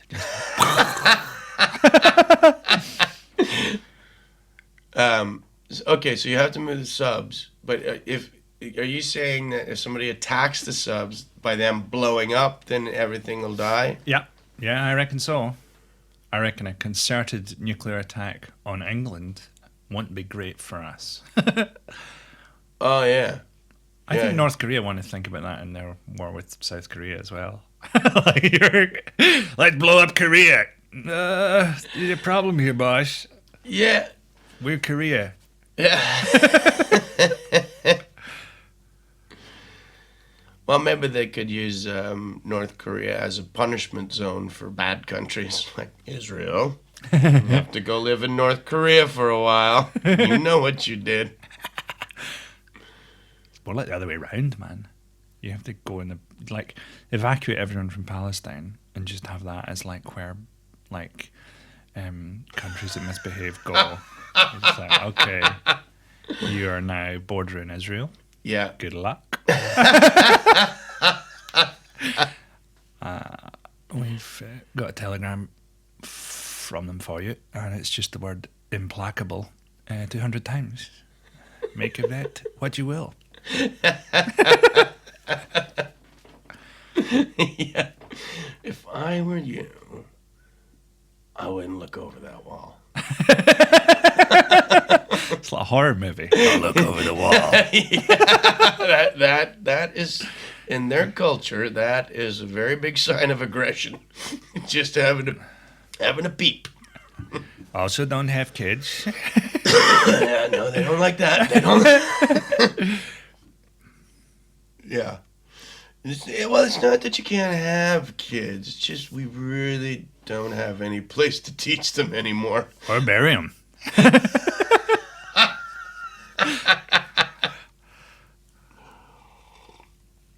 Yeah. I mean, on a serious note, I see why Israel's upset, you know? Why? I think they did shoot some rockets into them. That should be stopped. Eventually, after they'd imprisoned them behind a wall and put a blockade around them and starved them of food and medicine and supplies. I thought they were flirting. Someone fired some fucking fireworks through the bars of their fucking prison, and mass murder resulted. Yeah, I see that as a position. No, I'm aware of all that, but that was not a good move. You know, I'm not defending their actions, but if there was there's a really crazy guy on the bus, you don't go poke him. Shh, come on, we're all trying to, that's a crazy man. Yeah, but maybe if a crazy guy locked you in his cellar, you'd try and bang on the window. No. Help! I don't, the utter passivity that's demanded of them as opposed to, the absolute fucking madness that's tolerated from Israel seems to me to be huge. And that thing of if you just didn't do anything, well, now there's evidence they didn't kill those teenagers. Oh, really? Know? Yeah. So they didn't do that. So if you just didn't do stuff, but we didn't do the stuff, it still doesn't matter. All those operations are planned in advance anyway. Operation Cast Lead, it's all done to look impromptu, but it's still, it's planned for months, obviously. And, they're timed. Operation Cast Lead was timed for fucking when schools were kicking out. They tried to kill as many people as possible. It's psychotic. Right. Yeah. No, I definitely don't take their side, but I would tell the Palestinians that don't do that. That's not the. It's sort of the evidence. It's sort of the advice you give someone in a bear attack, isn't it? If you just curl up and play dead, maybe it won't eat you, and maybe it won't, but probably will. Your fireworks are probably not the problem. Yeah. Anyway, does this go to Israel? Not anymore. In fact, I'll tell you who owns Fubar Radio. Yeah. If you hear that, that's the freaky thing. The knock missile. We're coming. They sent three little missiles in front of the big missile that is supposed to hit the house to tell you that a big missile's coming. But I don't think that's like a warning at all. I think it's like Larry Holmes. That's like a rangefinder. You used to paw someone's head. So the finest jab in the industry. Yeah, it's a jab. Yeah. That whole idea of just texting people to say, we're bombing you. You're like, even a fucking Facebook murderer will pretend you're going on a date, And not everybody has their phone on them all the time. There's people searching through rubble for their fucking kids and finding their phone, one message and one missed call. I know! They're so busy now, they're just sending emoticons, just a little brown face with a frown. Sorry. And a little missile. Yeah. Actually, 5 missiles. Oh, okay. Yeah. I thought that was humorous too, where they're the Palestinians are using human shields. Well, you've got them in a concrete shoebox. What else? Oh, they're hiding behind each other. Yeah, totally. But there's never been a time when people have used human shields successfully, because humans are fucking rubbish shields. Humans are such bad shields that humans had to invent the shield. Our bodies just fall to bits under attack. Think of as well that they're hiding fucking rockets in schools and stuff, and how well behaved are Palestinian children, man. If they had a rocket in my school, we would have fucking had that thing up on the roof in seconds. That might have been where the trouble started. Can you imagine the scale of things you did growing up that you got in trouble for? Could you imagine if you shot a rocket into Israel? Son, I know you're sowing your wild oats, but you really did it this time. That was not for shooting into Israel. We don't do that. It's, Those poor fucking kids, man, because like so many of them are kids. The Palestinian version of Stand By Me must be like 2 minutes long. So dead body, we're there. Yeah, they don't even get up from the PlayStation. Boom, boom, boo-doo, boom, boom, boo-doo, boom. You just hear like fucking, who's it, Benny King? Dying in the song. Like, just hear like, when the night...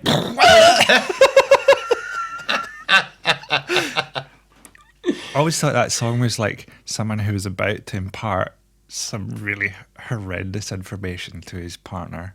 So it's like, it's all going to be okay as long as you stand by me. But he prefaces it with, when the night is long, and it seems like the dawn is so far away or whatever, and he's about to tell her something, it'll all be fine as long as you stand by me. And you're like, you have fucking strangled someone, man.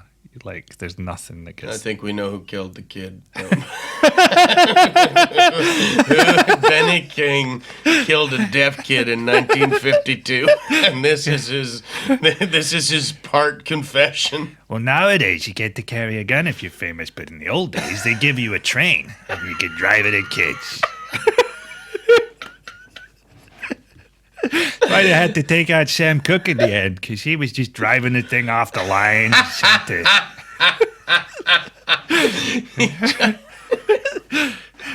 Tried to take that thing to an A&W. What the hell's wrong with you, Sam?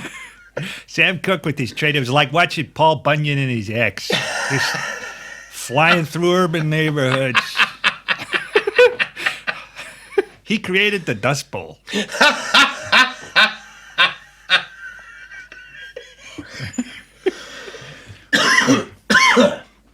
Oh, God. It's the ultimate performer death, isn't it? To get killed in a fucking hotel lobby. Like, fuck. Is that how Sam Cooke died? No. He was trying to go back to the hotel that this girl had told him to meet her at, and manageress said she thought he was breaking in and shot him. And they now have a Sam Cooke memorial checkout where you're blasted out the front doors backwards at 60 miles an hour. You want the Sam Cooke memorial service? Yeah, but there's some suspicion that maybe he was bumped off, and he also, he was deliberately trying to do stuff to inspire, kind of the civil rights movement and stuff like that. Really? And, yeah. He was a great guy. Well, why was he continually breaking into hotels then? He wasn't. It was just in those days. You wouldn't be. It was just yeah. But his real self just loved touching Gideon's Bibles. He just really loved the Bible. Yeah. So religious. I wonder how many, if you went to like the Gideon's factory, how many Bibles they'd just give you. I think they'd be suspicious immediately. Just say, I just want a bunch of Bibles. I think it depends what you look like. I mean, if you look like us. Sam Cooke was declined. And that's why he had to go on his crime spree across the South. It was a trainload of Gideon's Bibles, man. He was Sam, I thought this new song, I thought it was all metaphor. You've really got that, do you? Woo! That's not a lot of people know, but his middle name was Meth. And he was the one who started that. That's where the word meth cook comes from. A change is going to come through my fantastic methamphetamine.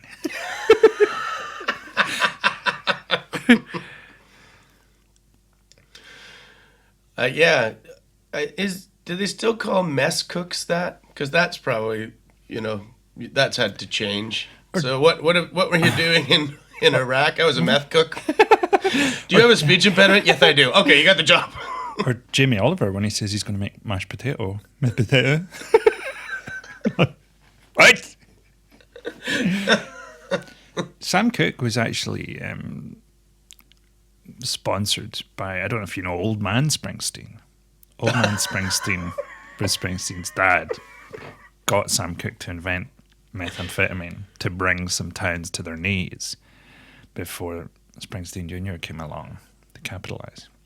And Springsteen's real self, who abhors the shooting of all the homeless people, traveled back in time. Maybe like Springsteen's real self went back in time to kill Sam Cooke. Perhaps he was technically between homes because he was on tour or something. Cooke knew if he reached the safety of a hotel. I just need to check in. Didn't get to the front door. No. Springsteen's real self time traveled into the lobby. Hadn't thought of that. Springsteen hasn't even done that yet. That's on his to-do list. That must be a terrible thing for a time traveler to go, I've got all this stuff to do, but I can put it off indefinitely. You're just like, I got to go back and kill Sam Cooke, but, let's have a nice Christmas with the kids first. If you were working on a time travel machine and a really old version of yourself just went, it's not worth it. You lose everything, buddy. Your wife, your kids. It's just not worth it. Just go back in and play Legos with your kids. I'm gonna lose my wife and kids. Yeah, that's the only way. If he come back and goes, yeah, you stay with her just out of convenience. This just takes up your whole life. I wouldn't do it if I were you. Yeah, I knew you'd start building the time machine faster if I told you lost your wife and kids, and that's why I've brought. Is that Bruce Springsteen? Like a really old one? Yeah, he's a procrastinator. Yeah. What can I tell you? But here he is this garage on your property, or what sort of rules do you have about that? Sometimes the structure's not in the actual vicinity of the property, so you'd be homeless, so to speak. I don't know about any of that stuff, Bruce, because I rent. Oh dear.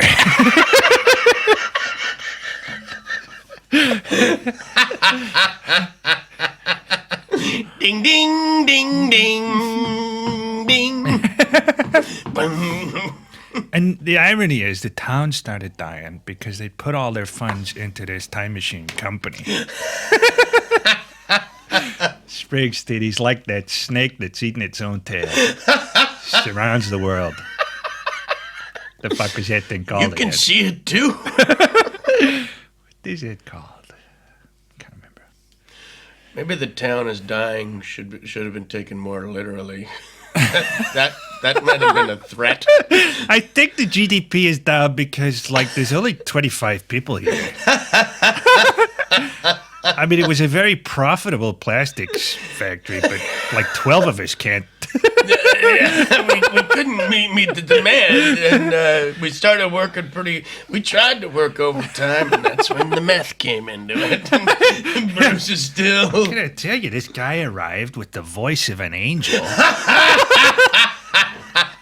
The cheapest methamphetamine you've ever seen in your life. Yeah. Now lying dead in 1952 in that hotel is Nas. And Sam Cooke and Bruce Springsteen are traveling through time shooting the homeless with one of the best versions of Ebony and Ivory you've ever heard in your goddamn life. Clarence is there. They went to Purgatory and got Clarence Clemens back as he was just doing all the elevator music. And you know the beauty of it all? You know how they got Nas? Cholesterol. You can't bring a gun back through time. Not a lot of people know this. You can bring chicken.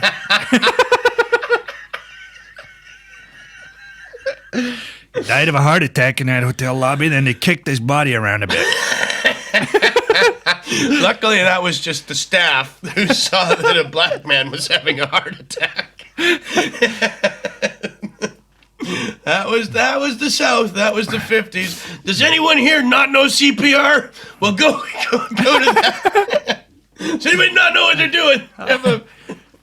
One of our dusty cousins is holding his chest over there. I didn't realize the American they had a northern Ku Klux Klan. The Ku Klux Klan was like a southern thing and like was really big. Had a brief period where it was like millions of people. Yeah. But the Americans, what was the North one? It was like the American Defense League or something. But they were just like the Klan essentially. Same thing, shoots and all that shit. Yeah. Well, we saw that on the Monty Python thing yesterday. Terry Gilliam, oddly, in the middle of one of the most boring documentaries I've ever seen. Yeah, that was... Terry Gilliam started talking about the Klan, how the Klan kind of ran America when he was growing up.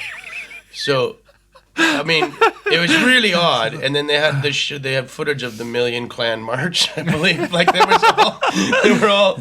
So if you had the sound down on that documentary, and it was just the rest of it was just like life growing up in suburban England, and then like Terry Gilliam laughing about something, and then a million Klan members marching on Washington, and then him in a snowsuit, and he's 4 years old in Minnesota. It's like he's got a weird family.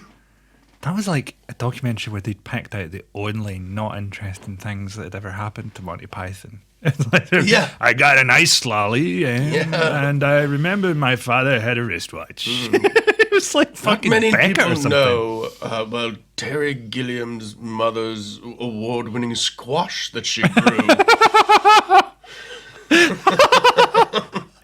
Fuck me. It's like that though, isn't it? Stuff comes along that's really anarchic and different and all that stuff, and then they can't even show it, you know? Like, so they talk about it in future. Of course, those boys were completely anarchic. Like, so they talk about the guns or something. It was like you get like a 2-second clip of someone going,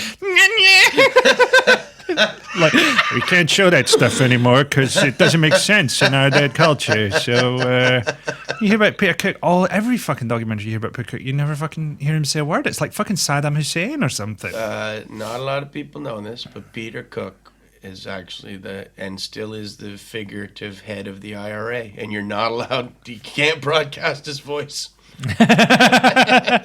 It's the same with Jerry Adams. Although Jerry Adams, he's allowed to talk on TV now, isn't he?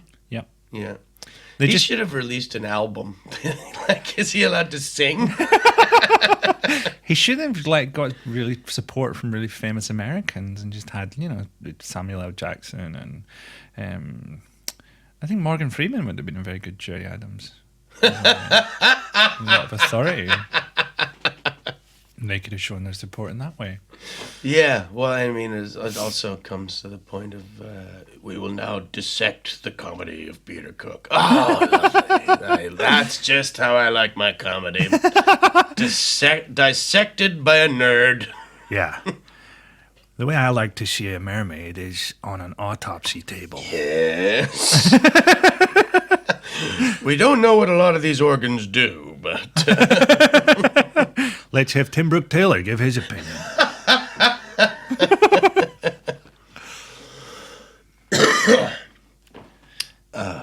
It's the best you can hope for, man. The best you can hope for is to be misunderstood and eventually just have your face turn up on a t-shirt worn by a fucking idiot.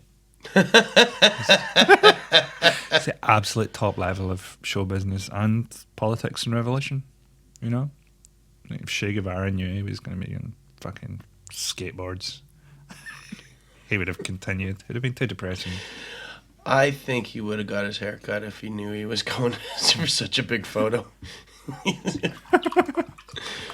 I definitely think he'd try to be a little less Planet of the Apey.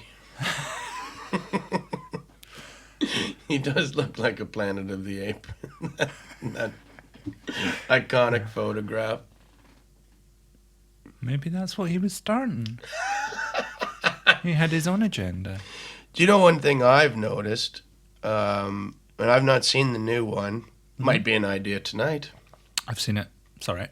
Is it all right? I've heard it's great, but almost everyone I talk to is cheering for the apes. Everyone wants the apes to win. Well, this is the position we've got to now, right? In planetary death terms, is we're actually, I think, going through the 5 stages of grief for the planet, and we've arrived at bargaining. You know, and we're like, maybe Russell Randall sorted it out.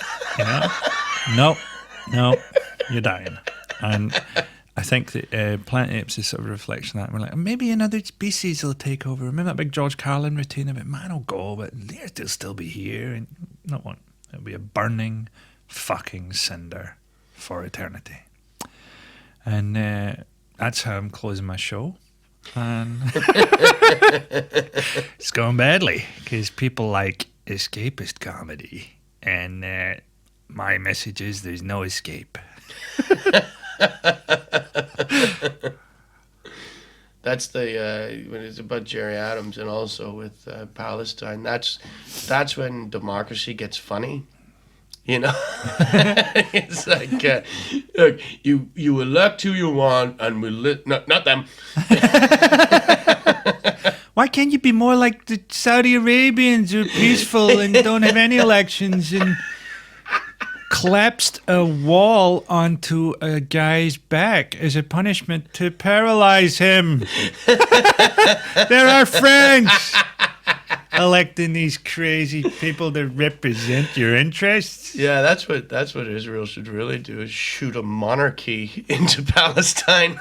That's what Israel wants Palestine to have. Like, okay, if we just, you are the kings. Okay. No monarchy would want it because there's no fucking money.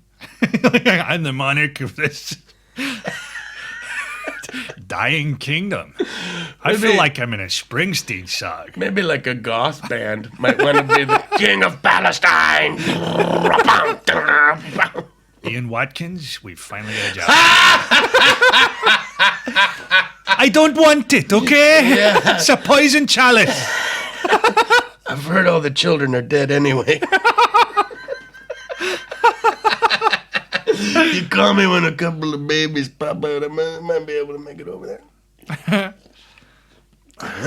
It's better when you do it with the Welsh accent. But yeah, God, have we covered Ian Watkins and the other ones? Everything is better in a Welsh accent.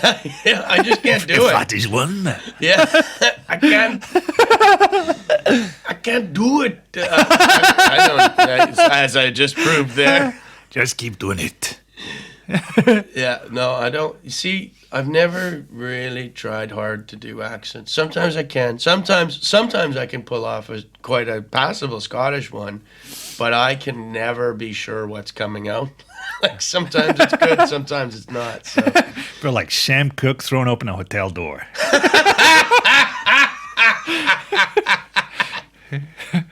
Yeah.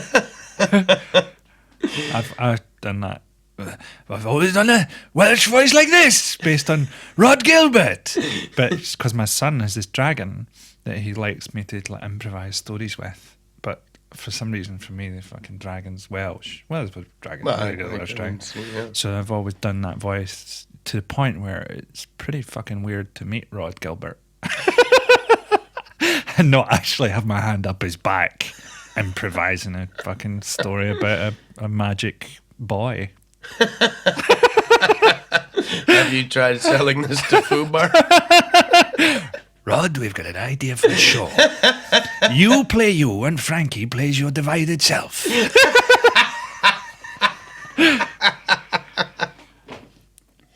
Yeah, Ian Watkins. Have we done anything on him yet? No, I think it's what the public want. Because I think Fubar would have lapped this up. I think Ian Watkins actually has our slot on Fubar with H from Steps. It's called Ian and Out.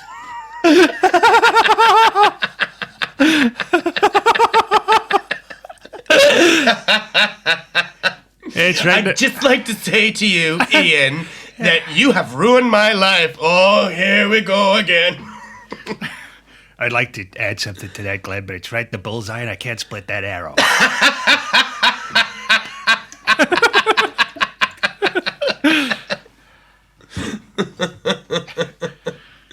This is, yeah. Yeah, this is how, what's his name? Who shot his wife? The guy. Well, between you and me, Robert Wagner, but don't tell anyone. And Bruce Springsteen 3 times. Legal disclaimer: Robert Wagner did not shoot his wife. No, the beat poet who shot his wife in Mexico. Oh, William Burroughs. Burroughs. Yeah. Yeah, I was going. You were saying I can't split that arrow. This is how Burroughs' wife's got shot. I can hit an apple off her head too, you fuckface. For 2 years after that, everybody was just putting a full whiskey glass on top of the head of the wife they just shot and trying that. Burroughs got it. Burroughs worked it. So let me get this straight.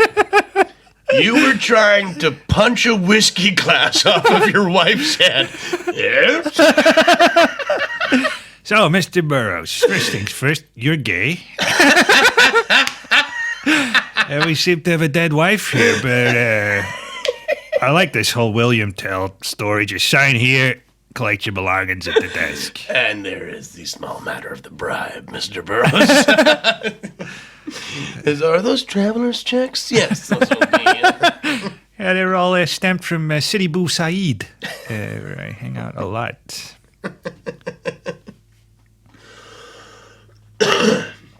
I went there, where Byron and Jordan and Burroughs and that used to all go to shag young men.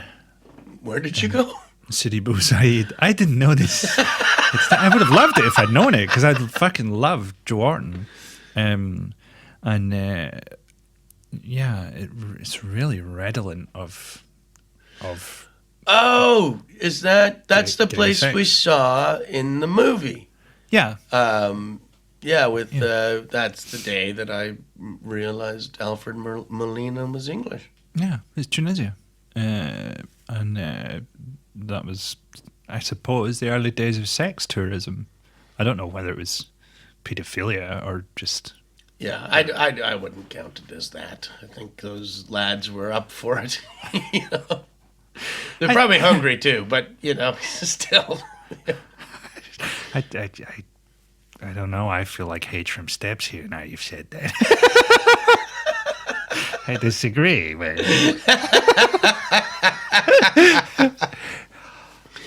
I'm not covering up for anything I may have done in the past.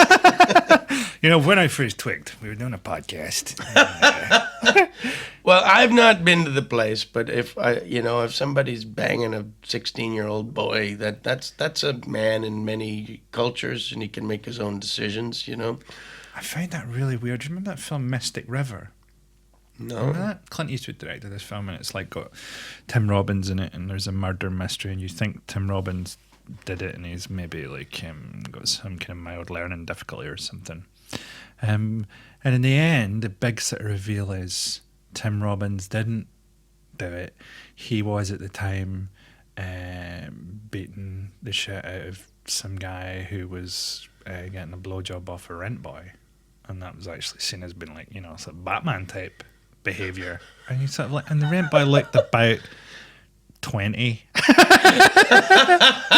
and you're like, is this like your alibi is that you were a gay basher, and this was perfectly acceptable in mainstream culture. There's that thing, isn't there, about the line between just what is just consensual gay sex that people are a bit freaked out by and always have been. And one of the reasons is, and perhaps the real story with a lot of those political things, is a lot of those guys were gay and were enacting completely anti-gay policies and were very prejudiced against gay interests. I mean, that's kind of the real story, is that I hate gay people, and they're gay. It might have made the sex better. Well, I definitely will admit that. It's the way they used to do sort of bondage, enact all these laws. Oh, this is gonna be good later tonight. We need to tighten up these laws. I want to get hung for this. For my boss. We're going to have to debate this in Parliament? Yes, we are. And Why, for the execution, for the hood, why is it being changed to a gimp mask? Shut up! Just do it. It'll embarrass them.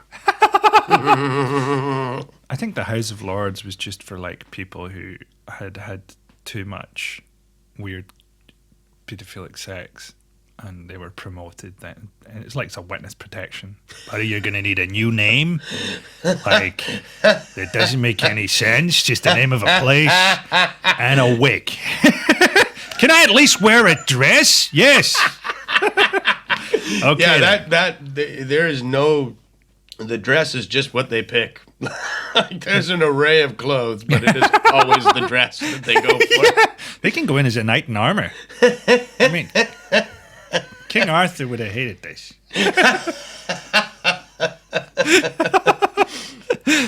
Just one guy at King Arthur's court that always came in a dress and a big curly wig. Yeah, Galahad dressing up there again, huh? Maybe that's who Guinevere was, and he was just Lancelot wanted him. There was so much like disquiet at court, he had to pretend there was a holy grail. Everyone needs to go away. Maybe it was a way to make King Arthur stop hitting on him. Disgusting. Girls are gross. I did this bit last night. It was like a bit fucking why I don't like optimism, right? And just sort of goes like, you know, optimism is quite a stupid point of view in a lot of ways, right? So like, you know, the idea that if a paedophile fucks a kid, they're more likely to become a paedophile themselves. Statistically, you know, it's like being bitten by a vampire or something. The optimistic view of that is that paedophiles are really good at choosing which kids are into it, you know? And it was like anti-laughter. It was like everybody synchronized breathing in at once. Okay, Frankie, good luck with that one. Well, I've used that statistic before to go, you know, I'm not saying it is, but if that's true, it might be really fun.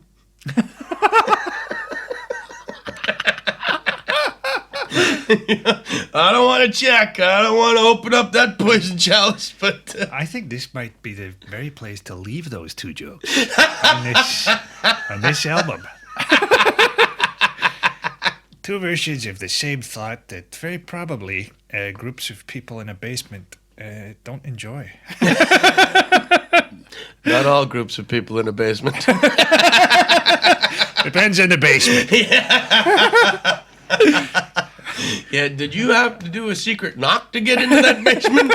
They're gonna love you joke. Yeah. Is there 8 people in it and 6 people leaving? Have they all told you the joke already?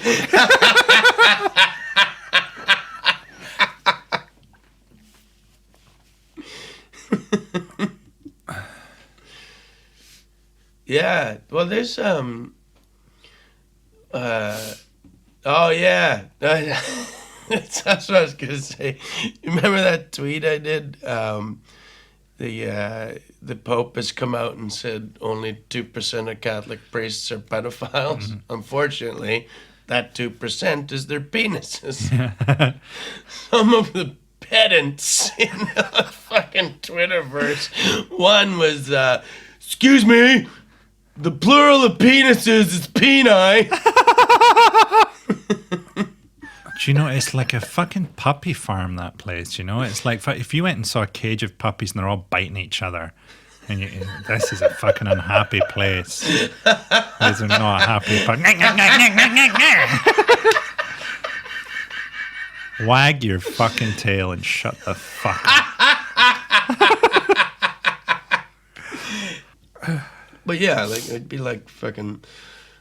It'd be like if Bruce Springsteen released a song for free over the internet, and you're like, "Well, that's not how I would have done the saxophone solo." I was You're thinking, so lucky you live in your parents' basement. That counts. I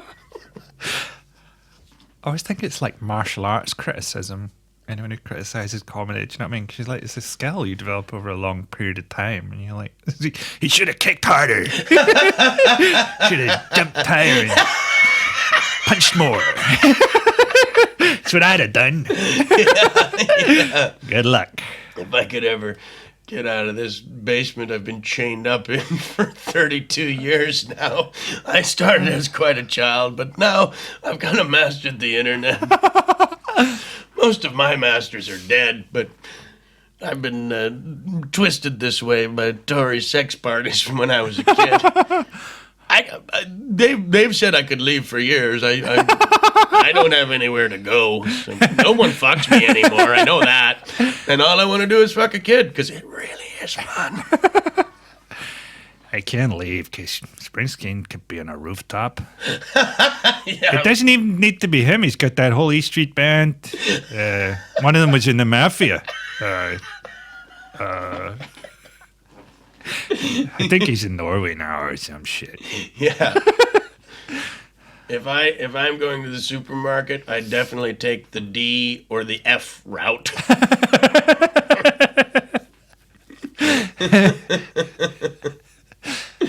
I keep telling the conservatives, you can't kick me out of here. Don't let that be known that I do not have a sex dungeon to live in anymore. I sweep up, I do things around the house, I cook, but mostly I just make smarmy remarks on the internet. Running my comedy forum. It's called 10,000 People Who Are Really Interested in But Hate Comedy. Yeah. You can catch me at hashtag Tory Fuck Puppet. Washed up Tory Fuck Puppet. That's my handle.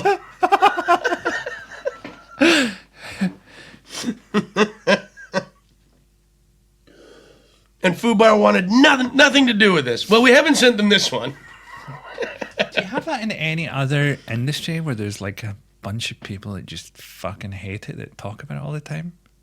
Maybe football. Maybe you're like, oh, you're football. That guy's a fucking shit player, but you still like summon him. I fucking hate everybody. Yeah, I don't like the ball. I don't like the net. Does that need to be there?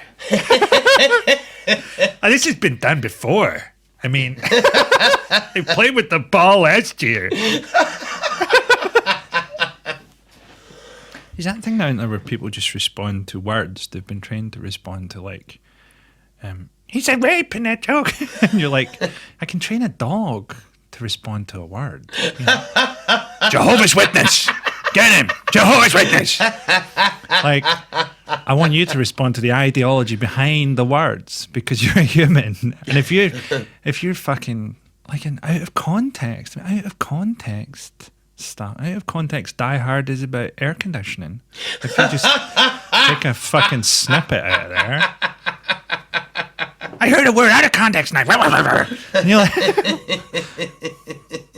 what about thinking about the words and what might be meant by them? Don't need to. I did that 20 years ago. Now I just know what words I don't like. Freeze up the day for me. Fubar Radio. But not beyond all recognition. You know, we still want people to recognize, you know. Yeah, that's like anyone who tells you they're crazy. No, you're not. Could you fuck off beyond all recognition? Yeah, you're now Fobar. For legal reasons, we must state that the offer of employment was informal. I don't have an email track of that. Yeah, you know, in American or True Detective, remember Ginger that was in the back of the truck when they found the first guy they thought was the Yellow King? Remember the biker that they got to the meth dealer through? Yeah. What happened to him? They just left it. Is he still in the back of the truck? He's just living a whole different story that we didn't get to see, man. Yeah, he's gonna be like the new Rosencrantz and Guildenstern are dead. They show you like a separate series that's like his spin-off, but you have to take, it's like 3D glasses, you have to take methamphetamine to watch it. And it seems to be like 4 seconds long, but you lose your job. Yeah. Yeah, I wondered about old Ginger there. He's still out there. That amazing scene, like where he goes through the house and like gets in the fights and the fucking helicopter's flying over him and he's trying to get that witness out of there and it's like gunfire and all that stuff, and my girlfriend was just like, I just thought that episode was a bit boring, and I was like, if you're a woman.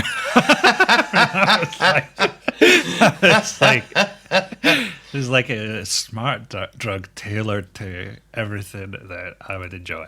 Watching someone abduct a meth dealer in a never-ending violent shot patrolled by a helicopter. Yeah, they actually, it's like they put a camera in your happy place. That's where I go when I'm trying to calm down.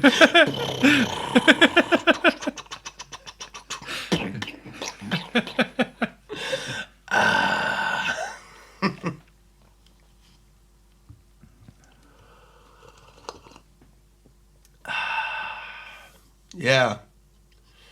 What else? Robert Service. Robert Service, for those who don't know, was the poet of the Yukon.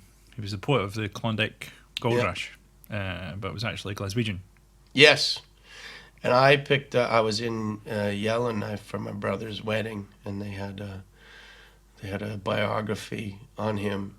And I've always liked Robert Service, but I didn't know a lot about him. And the first, the opening paragraph, you know, just the one, I guess they kind of know, if you're a savvy book reader, you're probably just gonna read that and see if you want to buy the book. And it starts with him on a train across Canada with $5 in his pocket. He's just immigrated from Scotland, and he is wearing a Buffalo Bill Cody's authentic outfit that his father had bought for him in a magazine or something. And he's going to Vancouver just like, I don't know, something will come up.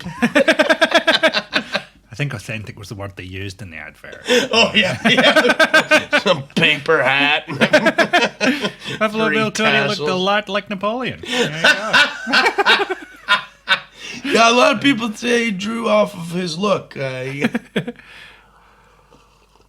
yeah, just, and where he ended up living. Like, he was, he just happened to be in Vancouver working in a bank when the gold rush happened, and they sent him up, and that's how he became the voice of the Klondike, because he was just up there working in a bank. Because of nominative determinism. Service. He's going to end up in a service industry. I was a butler to a gold miner, but that just seemed weird, so I started working in a bank. Yeah. We weren't sure. I was never sure if they were calling me or... Yeah, I was a terrible waiter. I wasn't much of a tennis umpire either.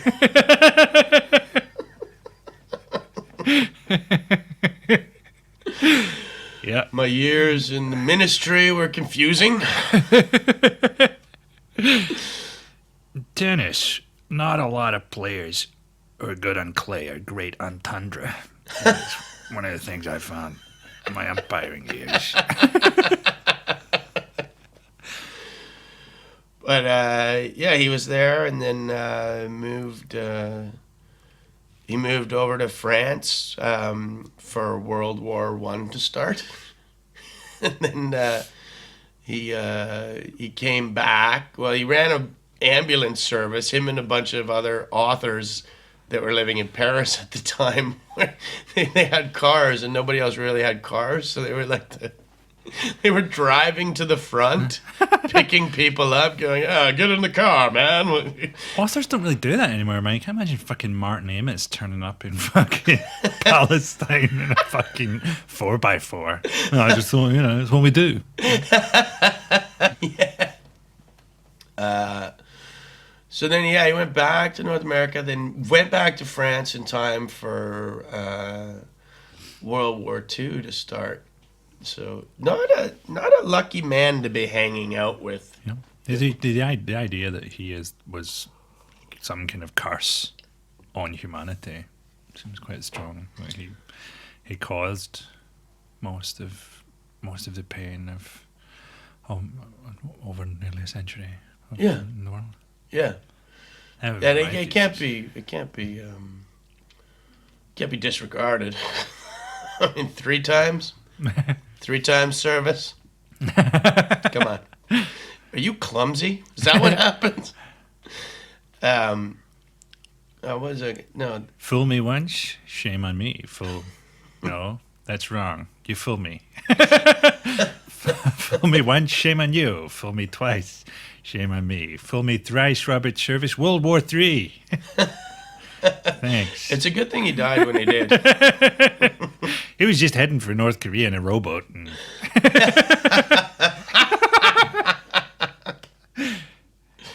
Was that the end of the second album when I started to go on hunger strike? Or they've just told me I've got to go on hunger strike? Yeah. Yeah, no, you hadn't. That album tails off. Although, to be fair, you waited on mushrooms. Do you remember?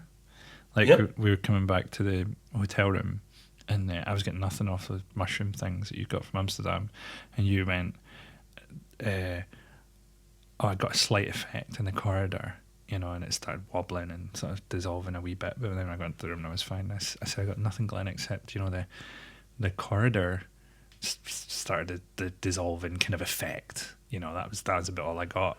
And I looked at you and you were just ashen faced, and you went, I don't know that was an effect. Like, from that session, there's one line in the whole album. There's one line that of me shouting something and you sort of going, yeah. Worrying about how you're going to get back along that corridor to your room. Yeah. I don't even think I was any good at comedy. It's just that everybody else was on coke. And it's just like, if there had been a high-profile business where you had to do jigsaw puzzles, but everybody else was like on fucking morphine, I'd have probably done all right with that too. Yeah, sure. I mean, to do a jigsaw puzzle in a 2000 seater. Okay, well, everyone else is asleep, so I'll do it.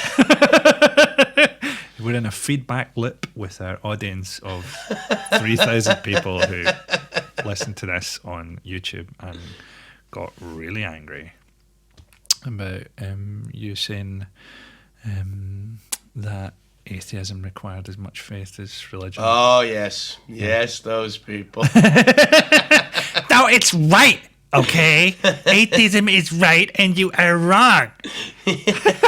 Yeah. As can be proved by... When you find yourself arguing with the comedy podcast? I'm going to write a letter to this. Yeah, remember when I also alluded to Michael Jackson time traveling backwards? Why didn't you disagree with that also? I'm starting to think you're not a serious person, Mr. Comedian.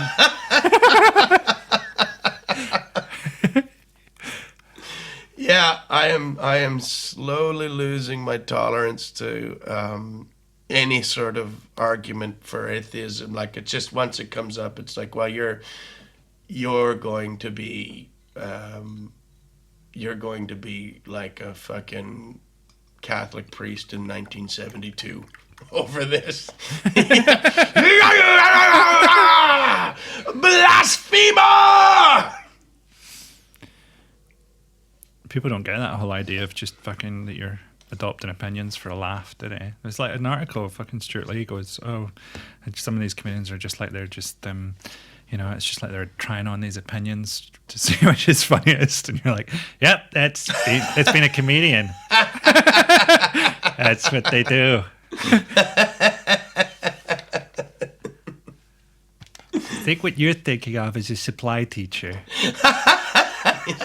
I often get that. Well, you're talking about Israel. You're not talking about Syria. I said, if I'm your news source, you are in trouble. Yeah, there's no I'm not an election campaign. I don't have to give equal time to every problem in the world. You're not proposing any solutions, though, are you? That's because I don't have any. I'm a funny idiot.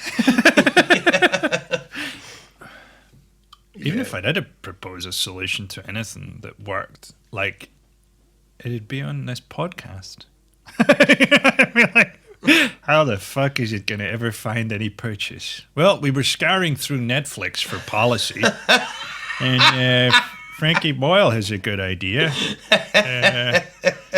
that people should look for better news sources than him. Yeah, well, in the internet has really like that. That's how you know it's the greatest invention of humanity, the internet. Just because it speaks to everything that the nothing human would want. Is there a way I could criticize facelessly and then watch some pornography? Yeah, we've got a whole thing. Wonderful. I shan't be coming out for a very long time. Okay, let's go complain. I just watched the new Muppet movie and there was some big plot holes. Was there? The puppets did. Although I did watch the Muppet movie, the new one. And just from a personal standpoint, they use gulag to comedy effect. Really? Kermit gets sent to a gulag, which just personally, I mean those were our concentration camps. Yeah, but I think they stole it from the Smurf Auschwitz, to be honest.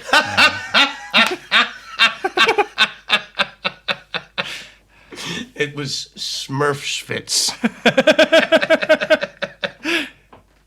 Are they dying in there? I don't know. They're blue already. Keep pumping it in. It was just 4 symmetrical gray mushrooms with a big gate around them. Hey, there's a pretty big pile of coned white hats there. Where'd those come from? How come you never see Smurfs without their hats on? That's where their genitals are on their head.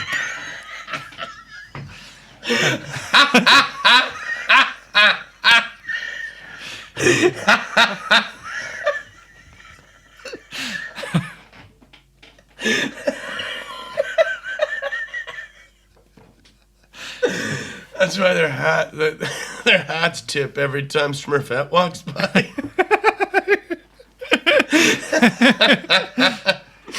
And then that's how they know if they tip when Gargamel's about. Okay, he's one of those. That's where we got hat tipping to ladies from. We got that from the Smurf. Madam. And that's that's why Smurfs never come to Glasgow, because if they receive a headbutt, they could die. Or have a really weird kid.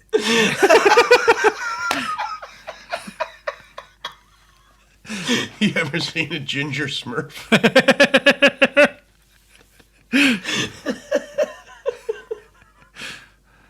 You're too aggressive for the movies, okay? We're just gonna lock you up in a mushroom. Yeah, that's where Smurfsvitz came from. Yeah. All the ginger Smurfs.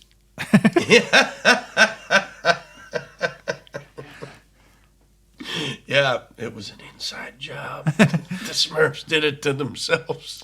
We're really struggling to convince the half Glaswegian Smurfs that work will set them free. Not the Protestant ones. The ones in the Rangers top seem to be up for it. We've been trying to work them to death for centuries now. They don't die, by the way. Dicks on their head and they don't die. Gassing them makes them bigger.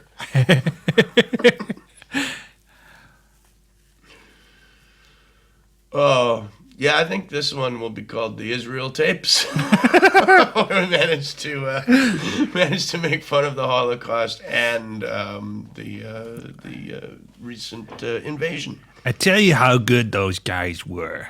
They crossed cultures. They actually got the Israelis to issue a fatwa.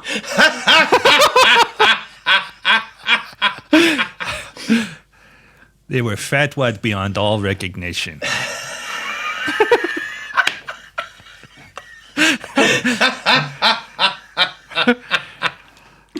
Yeah, it's a good thing we've only got one more day in this studio, or I have a feeling the next one would be 3 knocks on the roof. Man, they got some longer range missiles. So, yeah, just an American arms dealer in cowboy boots going, well, what do you need a missile to reach Glasgow for anyway? Hey, don't tell me. I don't want to know.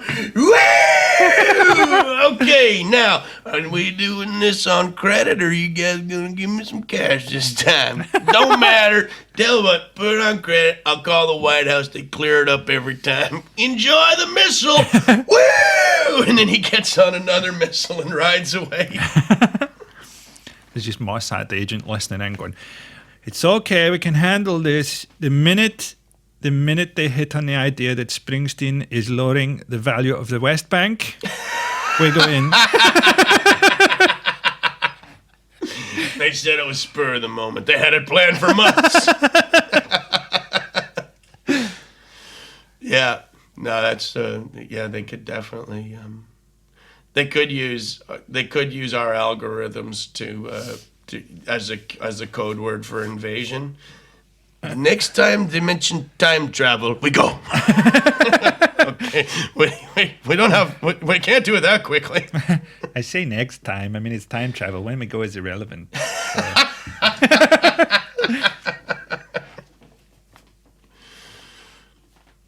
So. Yeah, I feel retirement's good. You know, that thing when you talk about stuff and you think, oh, this is actually quite conspiracy stuff or disturbing stuff, and you think fucking retiring, I don't think they're gonna shoot me. I don't think anyone's gonna bother shooting a fucking washed up podcast in Scottish. Don't say that, Fred. I'll shoot you. Frank, Can we finish this album with a plea for no security forces to bother killing me? Because I'm not intending on working much. I've got one Apollo to get through and a novel. It's apolitical. I think it'd be a funny thing to do if you were really creepy looking, is to just like go up to famous people and get them to sign your copy of Catcher in the Rye. You will sign it, won't you?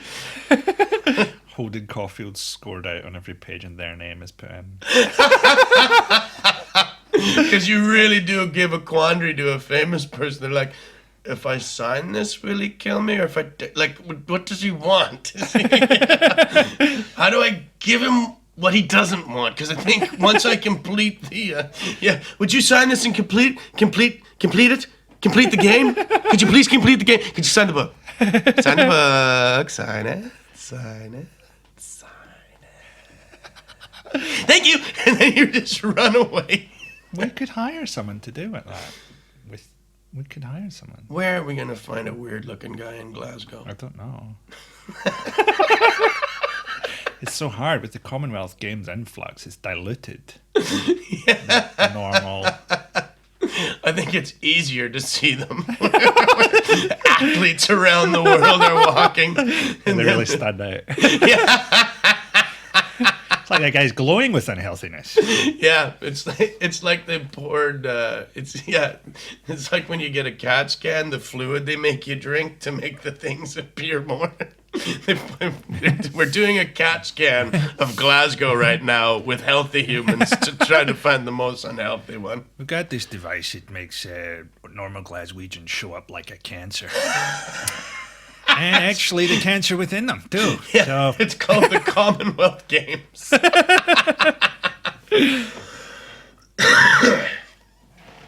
I hope Glasgow doesn't think that I dislike it. I know we always make fun of it every time I'm here, but I don't know if any of it makes it in. I think they dislike it.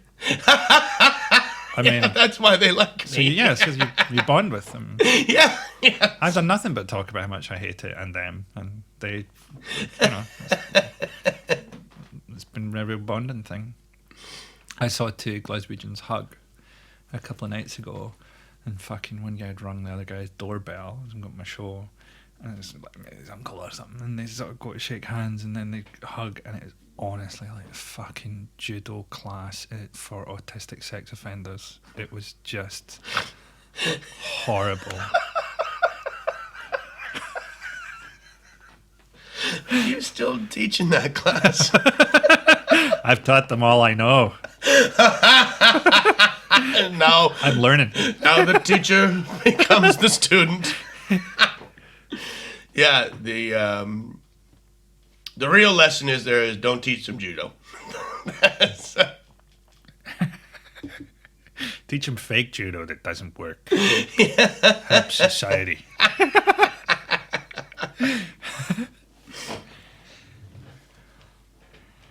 Did you know Steve Marriott is dead? I don't know who Steve Marriott is. He used to be the lead singer of the Small Faces. Right. He sang Toy Soldier or Tin Soldiers. No, Toy Soldiers. That's that Two Little Boys. That's Rolf Harris's song. But little tin soldier. But anyway, he's dead. Small face got to him in the end. He couldn't feed himself.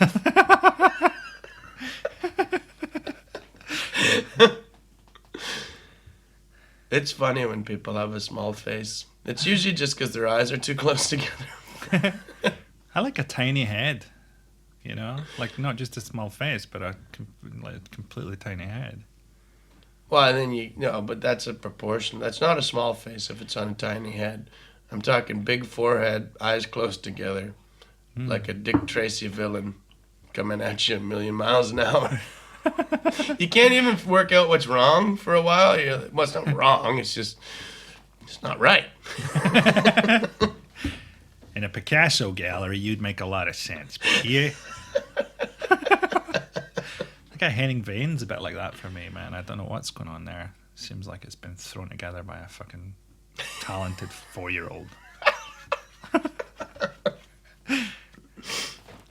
Henning, I don't agree. If you're out there, I think you're a beautiful man. I don't think he looks. I just think it looks like God did it, but like God did most faces, but he showed how to do faces to the guy who did Henning. You know, it's like this, like that, and God went, "I'll do them all." Yeah, it was God's shit-heel cousin who just does things wrong to get at us. Did I do it right? No, so I'll just work the security. Yes. Mom said you'd give me a job, Dad. We've got this guy Henning Vane.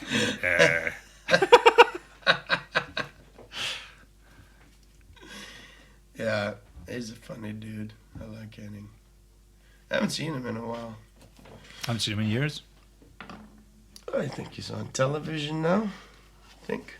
Touring away. That's why we haven't seen him. Yeah, that's the way to get away from me. You start hanging around a TV studio, you know, you won't bump into me there. I didn't even want to have a career. I just hated Glenn.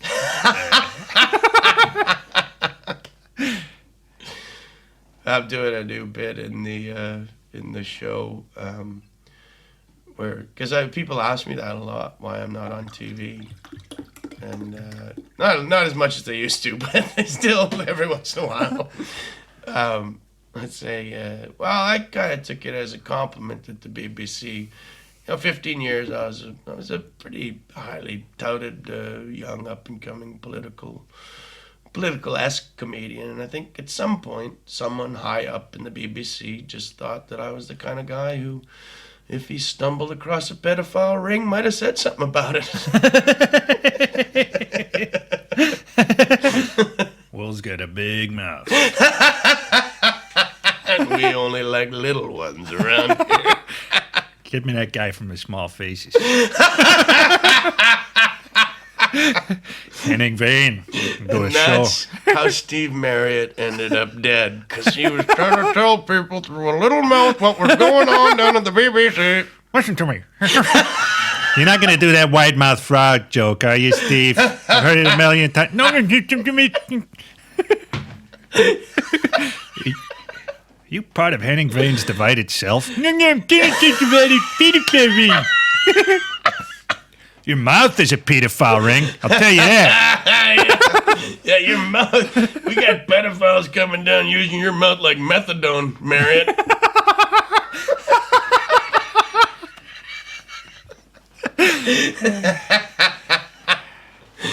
Yeah. I hope his family aren't listening. I hope they haven't just gotten over the grief of the passing of Steve. Luckily, they all have tiny ears.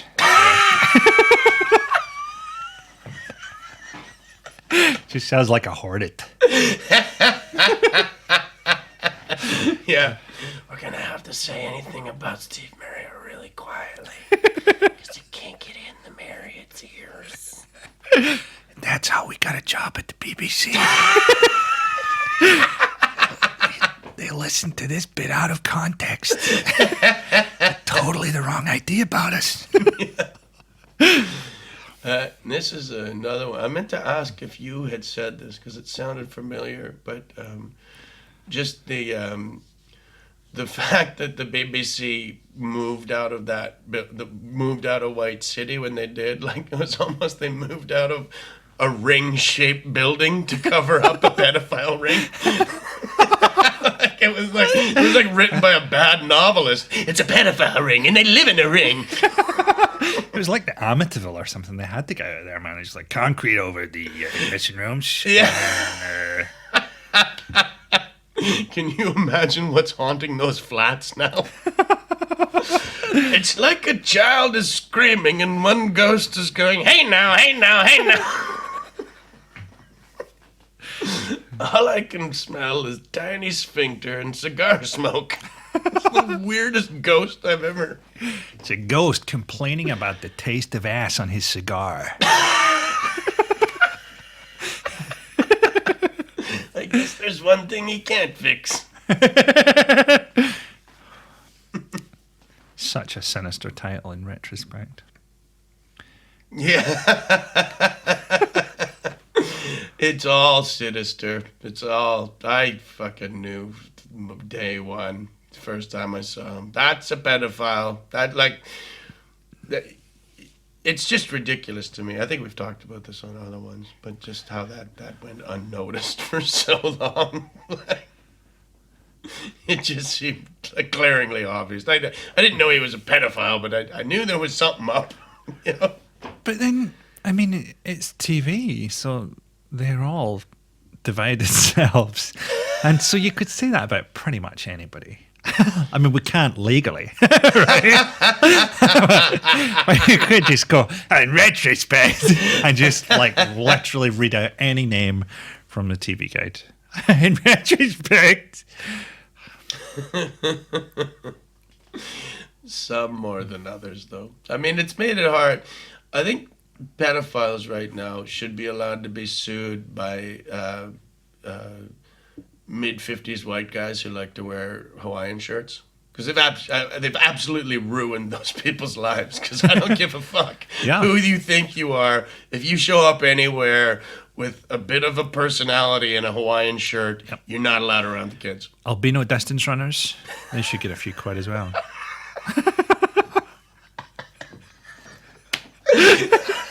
What is he training for? I want to know.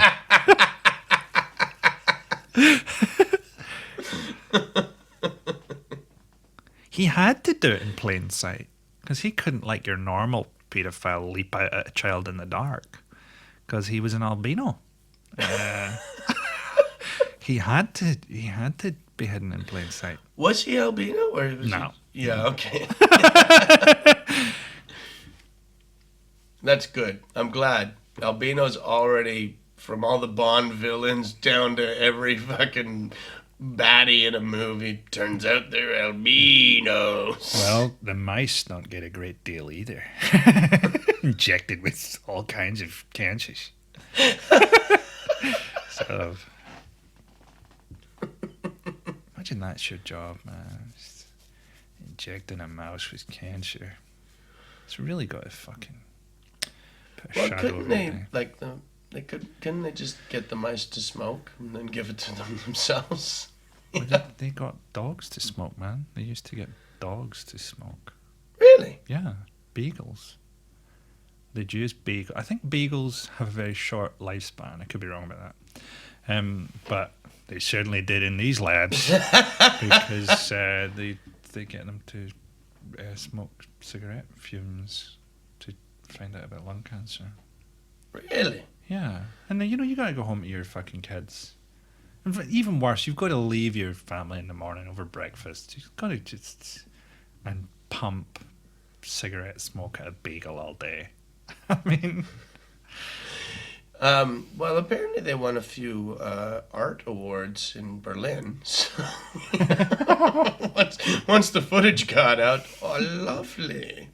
You've really outdone yourself. That was a Germans are weird joke. That wasn't a Holocaust joke. yeah, I know. It's a fine line, isn't it? I think they're kind of the same thing. Yeah, so we got half an hour left. Half an hour. The vinegar strokes. What kind of fucking sex program are you on, man? The last half hour is the vinegar strokes for me. What can I say? I'm getting older. What are you thinking about, man? Well, I like to think about Simon Weston's Halloween costume.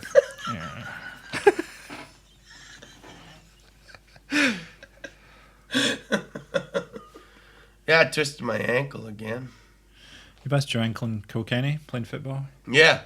So there's that side of you, and I'm going to call it front Glen, that can sort of relate to and hang out with other comedians, can play festivals, and take part in a bit of sporting rivalry. I don't have it in me to even be in a room with a comedian that I don't like, and I only like about 5 of them. So if you've never been in a room with Frankie out there and you're a comedian, You've seen him walk out of a room when he saw you, clenching and unclenching his fists. There's a reason for that. yeah. But it's their front selves I don't like. It's not them. It's, this whole, fucking Irish comedy, man. In Scotland, it's like your retarded cousin comes over. That's what the Edinburgh Festival is like, man. Your retarded cousin comes over and everybody makes a fuss of him. That's what Irish comedy is. At the Edinburgh Festival. I've got the biggest hair. I've got the... Do you remember in the old days when you'd have to tape songs off the radio and the buttons were so big they were like, it was like the radio was the size of a house or something, and you'd have to run at the buttons and press them with both feet. Brilliant. No. That's the most overused word in comedy. The most overused word in crowd interaction is brilliant. Run into me, guys, and you're going to be seeing 5 stars, all right?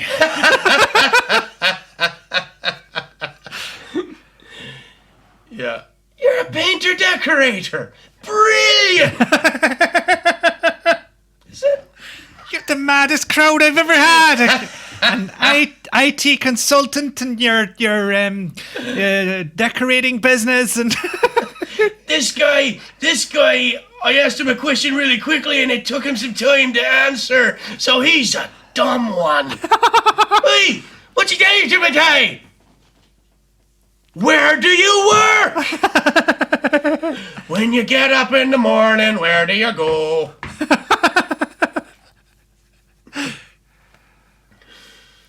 Yeah, I hate audience interaction. It's not, I don't care. I just don't fucking care where you work. well, I'm actually now so rich I don't know where you work. I mean, it's like Well, I've been a comic for so long. I've been a comic since I was 19. So I don't even know what jobs, what people do. Like my friends from high school, I really don't understand what they do. Like their new jobs. Like if they had gone and been welders, I would. Oh, okay. So you got that piece of metal to that. Okay, but they're like, no, I work in the finance wing of the hot stove industry. What? Yeah. What do you do? I gotta go to Japan every once in a while. What do you do when you get there? I don't know how they can do it. I think maybe henchmen I could do. I'd have to get roided up. I'd have to put on some muscle. But maybe henchmen aren't bad people as such. It's just they know they're going to have to work for 30 odd years. That's going to give them a lot of aggression and stress. So occasionally they're going to have to get the opportunity to punch someone on a fucking meat hook. Maybe that's actually a more moral choice than, standard life. Yeah. I know who I'd rather talk to. Like if I knew that was your job and I couldn't have spritz with the audience. Yeah. I'm a henchman. Brilliant. They try and move on. Moving on. Have you ever killed anyone? Yes. Yeah. Was it in a cul-de-sac, like this comedy cul-de-sac? I'm going to be killing someone quite soon. In about 55 minutes. Brilliant. And, I'm not married to that 55 either. I could envisage 30 mark. If you have a musical closer.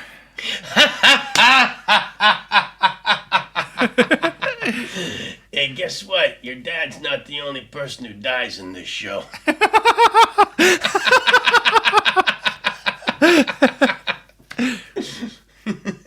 Tell me about it, mate. 23 nights in a fucking row.